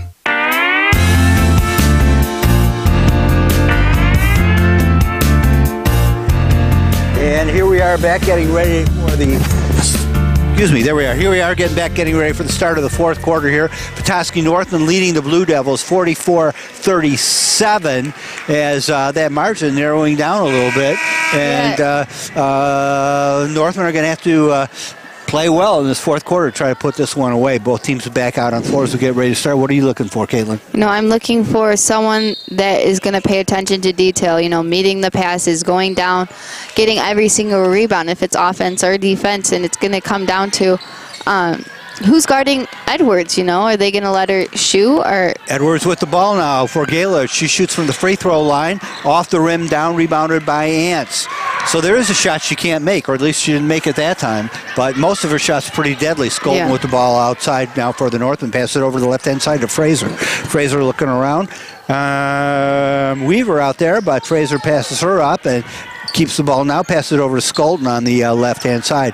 They're out closely guarding her. Skolton keeping the ball still pretty far away now from the three-point arc. It's Weaver with the ball out on top. Not much motion underneath both Tompkins and Ants standing underneath there waiting for something to happen. Tompkins now comes out to the high post, dribbling around to the right-hand side as Skolton pulls it down at the baseline, back out on top to Fraser. Fraser inside to Tompkins underneath. She misses the layup and the rebound taken, and Tompkins reaches from behind to grab it out of her hand. But I think they call traveling on the Gaylord player. That is Sarah Polina. She looks at the official and wonders why. She was a little startled, yeah.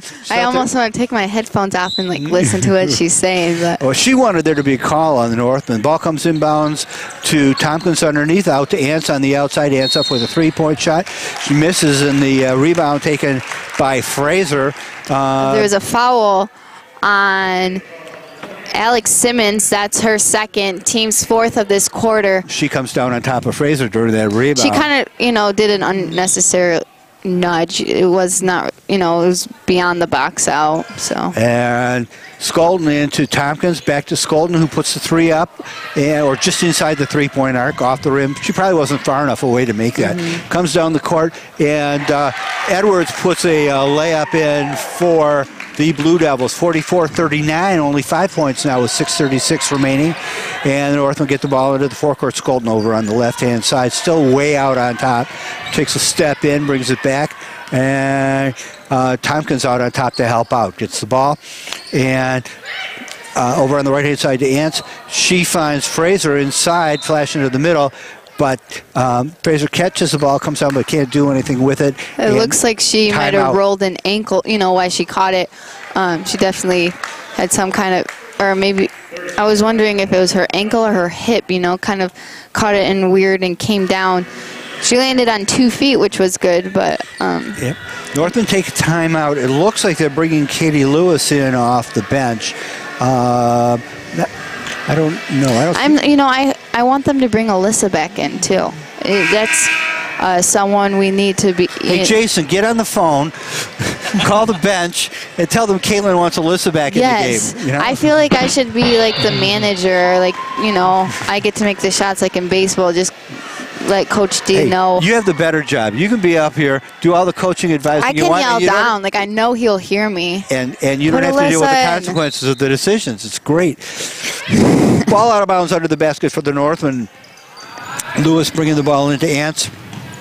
Ants dribbles towards the middle, tries to pivot around Edwards, brings it back out on top.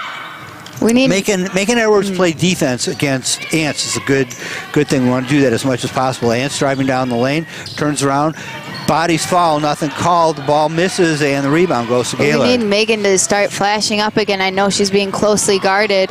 They drive all the way to the baseline, miss the layup. Van Worden comes down with the ball. Sorry to interrupt. Oh, not a problem. Ants over at the left-hand side. Tompkins gets the ball underneath. There we puts go. It up and That's in, what we need right now. Draws the foul, going to the line for the three-point shot. During that break, my teammates are all like, we've been on the air too long or something. They get a little tired, or they're trying to lobby for overtime. I'm not sure what it is, but I'm having a great time here, and I hope you are listening to us. This is a really good ball game now. Northman 46-39 over the Blue Devils with 5:44 remaining. Tompkins at the free throw line completes the three-point play and puts the ball in the basket, and it's going to be Gaylord ball, bringing it in, standing out there to get the ball is Buttrick, and she's down there along with Polina. So the pass comes into Polina, who brings the ball up. Alyssa came in. We have Alyssa, Katie, Kelsey, Megan, and Hannah Skolton on the court right now. Okay, it's on you now, Caitlin. Let's see if that does anything for them. They listen to you. Ball out on top. And Alyssa knocks the ball away. It's Mackenzie Edwards, though, keeps control of it. So that's one good play. And Edwards now driving in. Doesn't quite get past Van Worden, but back out on top now, as it is Polina with the ball out on top against Lewis. Polina over to the right to Edwards, back to the middle to Buttrick. Buttrick's out on top, looking over to the left-hand side to Polina. Polina out, back out on top to Hintz, as they're not able to get the ball inside. Now they try to Hamilla, who gets to the baseline, but her shot's knocked away by Ants, trying to imitate her buddy She Tompkins. learned that from Heather Miller. It's just funny, you know, like it's like throwing a volleyball up in the air and you're trying to time it and hit Heather it. And Miller, that's the volleyball coach. Yes. And the ball comes out on top now. It's Hamilla with it. She shoots it up. It's off the rim. Rebounded by Edwards. Turns around. She misses. And Tompkins, with the rebound, gets it out to Ants.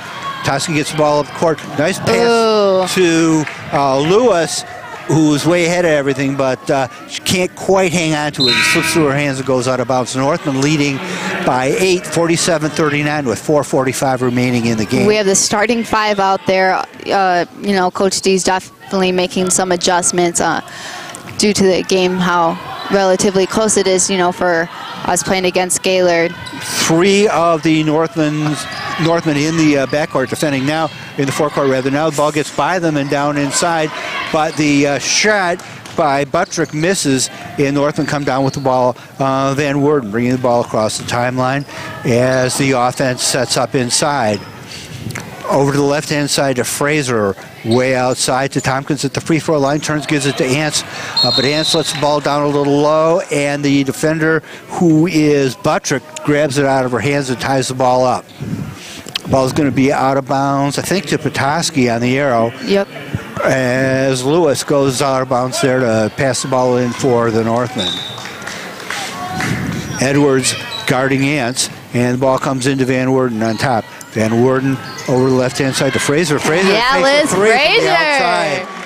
3 points for Liz Fraser. 50-39 now, Northland. 4:04 remaining in the game.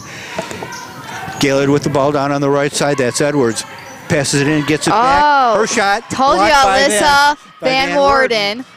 And rebounding the ball. Now fight for it, but it's Tompkins with the ball underneath. Gets it out to Lewis, and it's tied up there at the timeline. Right now, Katie really needs to work on meeting the passes. She's doing a great job of getting up the court and running the lane where she needs to be so we can run transition, but she's not, you know, getting there when she kind of stops right there and they're throwing it and it's just not meeting. Gaylord inbounds the ball in the backcourt. Now they get it all the way up, and it's Buttrick on the right-hand side underneath and out of bounds, knocked out of bounds by the... A block by Alyssa Van Worden. Sorry. Got to take credit for those calls, and now Edwards has it outside. Passes the ball back in on top, overrun to the right side to Buttrick, it back out on top to Simmons. Shot up, blocked by Megan Tompkins. That was Simmons who put that ball up, but right into the height of Megan Tompkins.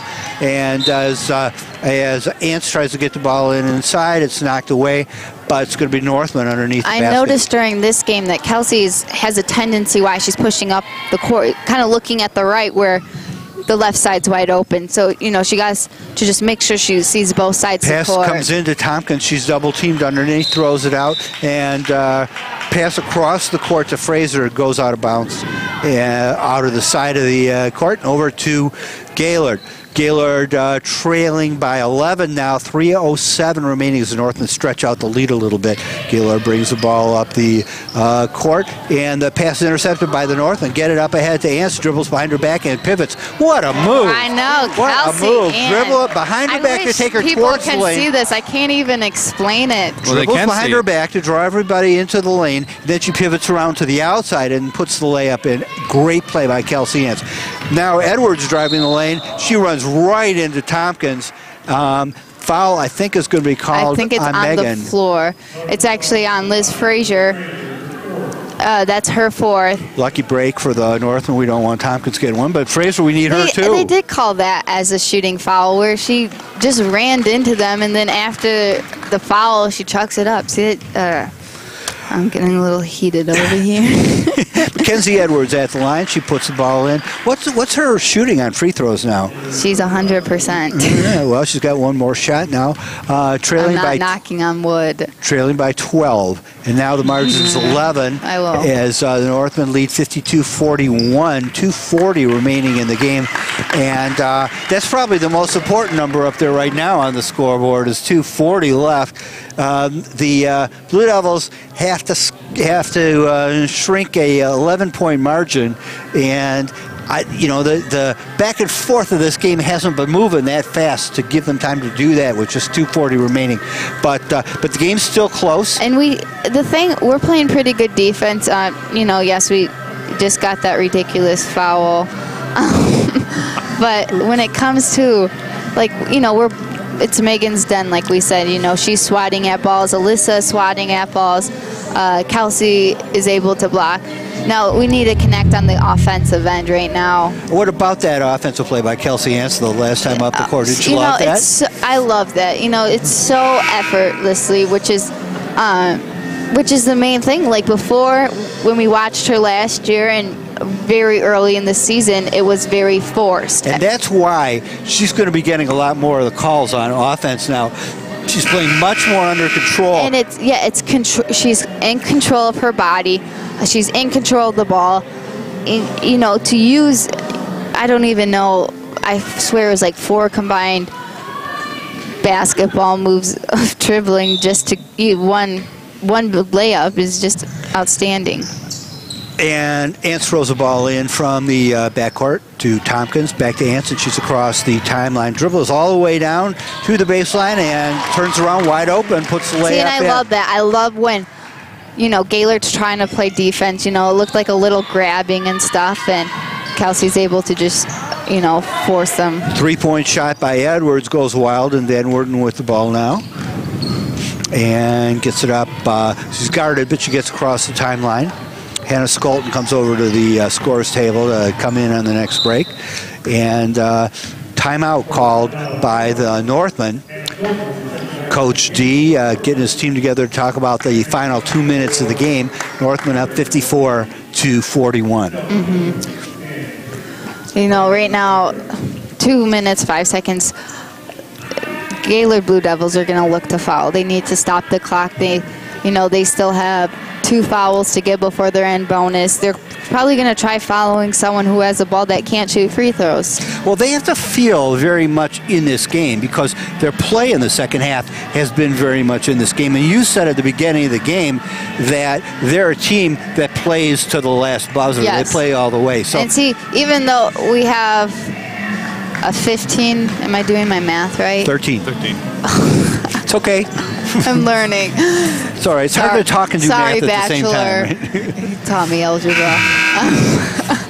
But it's a fraction that we need now, not algebra. Yes. That's what your problem is. You're trying to do algebra on yeah, this. my SOHCAHTOA wasn't working. But yeah, 13-point margin, and they're smart. They're not gonna, they're gonna shoot. They're gonna try following someone and double teaming. They're going to really put on the ball They can't get all pressure. 13 points at once. There is no 13-point play, so you're going to have to take the time. Ball comes into Tompkins, who passes it back out on top to Van Worden. Petoskey taking their time with the ball. Van Worden on the outside gives it to Fraser. Not exactly a stall, though. But Gaylord takes the ball away as they try to bring the ball inside, and they get it up the court, but it's knocked out of bounds. Oh, nope, Hannah Skolton. Hannah Skolton drew a foul. Saw two hands go up. It looked like it was just an out of bounds, but I guess there were numbers at the end of those hands, and so it's going to be a foul on Skolton. Her first, and the foul goes to Sarah Polina, or the shots go to Polina, and she makes her first one. So 54-42 with a minute 47 remaining. And they score another point with the clock stopped, which is a big help for Gaylord, and Northman bring the ball in. Skolton to Van Worden. Van Worden's got a double team to get by. She does easily, gets across the timeline, picks the ball up, and back there now as they're scrapping for the ball. You were right. They are going to try to take the ball away, and it's Fraser out there with it. Fouled, I believe, by Gaylord as they tried to get that ball away. Foul was on Simmons. Foul on Simmons, yes. her third. And Team 6. Skolton with the ball out of bounds. Passes to Tompkins underneath. She passes it across Ants on the other side. Back to Tompkins. Back to Ants. Imagine that. Ants now drives to the lane. Tries to put the ball up. And as they she call goes it travel, but I wouldn't call that travel. Maybe if anything, a jump ball. It was definitely, she was in the air trying to throw it away. The reason she had to travel was she was knocked into. But, shot goes up for Gaylord. They get a three-pointer there. That's Alex Simmons. 54-46 with a minute 11 remaining. I told you the clock number was going to be the most important one. Gaylord's going to narrow this, but I don't think they can quite get it. They've got 8 more. They got an 8-point deficit right now with a minute 6 remaining. Ball knocked out of bounds, and looks like it's a foul on Gaylord. It's a foul on Alex Simmons. Now we're in bonus. They have 17 fouls. Liz Frazier's going to the line to shoot 1-1. But Gaylord can't afford to allow the Northman to keep the ball in the backcourt for a long time. So the foul brings Fraser to the free throw line. 1:06 remaining. Her first shot bounces off the front of the rim and comes down. So it's Edwards with the ball, trying to bring the ball quickly up. Passes it over to the right-hand side to Curtis for Gaylord. Ball Katie goes out Lewis of bounds. is coming in for Hannah Skolton. Right now we have the starting 5 again. And out of bounds, it's Mackenzie Edwards. Brings the ball inbounds. That pass taken away by Megan Tompkins, and she passes it to Fraser. Fraser in the backcourt gets it up to Ants on the right side. And contact as Edwards takes a swipe at Ants to keep her from using up the remaining 47 seconds. And so Kelsey going to the line. Probably a poor decision. Kelsey has very good free throw shooting. She is 4 for 4 tonight, right? If I'm looking over your shoulder, did I read that right? You were about to say that, weren't you? I'm sorry. Oh, no, I was. Kelsey Ants at the line. We've got 47.1 seconds remaining. Northman up by 8, and now it's 9 as Kelsey puts the first one in. Well, I'm surprised Coach Hamila subbed out, the starters, and there's 47 seconds left, and if we're up by 8. Well, if they're going to sub out the starters, you don't foul. Well, right? Well, I mean, you have to foul, but you want to foul the person that's not making their shots tonight. I mean, either you give up and you pull out the starters, or if you're going to play it down to the end, you keep your players in there and then you foul. That's the thing. I was just like, I understand, a coach is going to want, but if I was a coach, 47 seconds is a long time in a basketball game. It's possible. Especially the way they're playing it right now. Northman got the ball. Gaylord had the ball. They were tied up. Now it's Northman. Northman bringing the ball in and get it across the timeline now with 32 seconds still on the clock. Over the left-hand side. In the middle of Tompkins down on the left-hand side to Lewis. Lewis puts the ball up and in. Some nice shooting by Katie Lewis tonight. And out on top now for Gaylord, it's Gooding. Gooding down to the right-hand side. Back out on top to Gooding, over to the left-hand side to Curtis. Her shot off the rim and goes out of bounds to Gaylord. 8.6 seconds left. And Petoskey players let the ball go out of bounds. I think they thought it was theirs, but that's going to be brought in by Shelby Kuhn underneath the basket. And counting down the time, but it comes in, goes to Gooding on the left-hand side. Back driving across now is Kuhn, gets it inside to Cavender. Shot misses, the horn goes off. Final score, the Northmen pull this one out. That may not be the right description, but they hold on at the end, 59-46, and we'll be right back to talk about it on WJML News Talk Sports 1110 and 1210. And worldwide on WJML.com.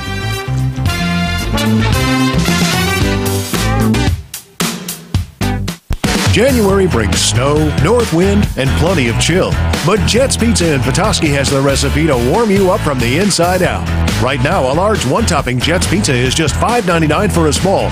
Or feed the whole ski team with a large one-topping pizza for just $9.99. Like an extra kick on your pizza? Ask for Jet's exclusive bold pepperoni with big, spicy flavor.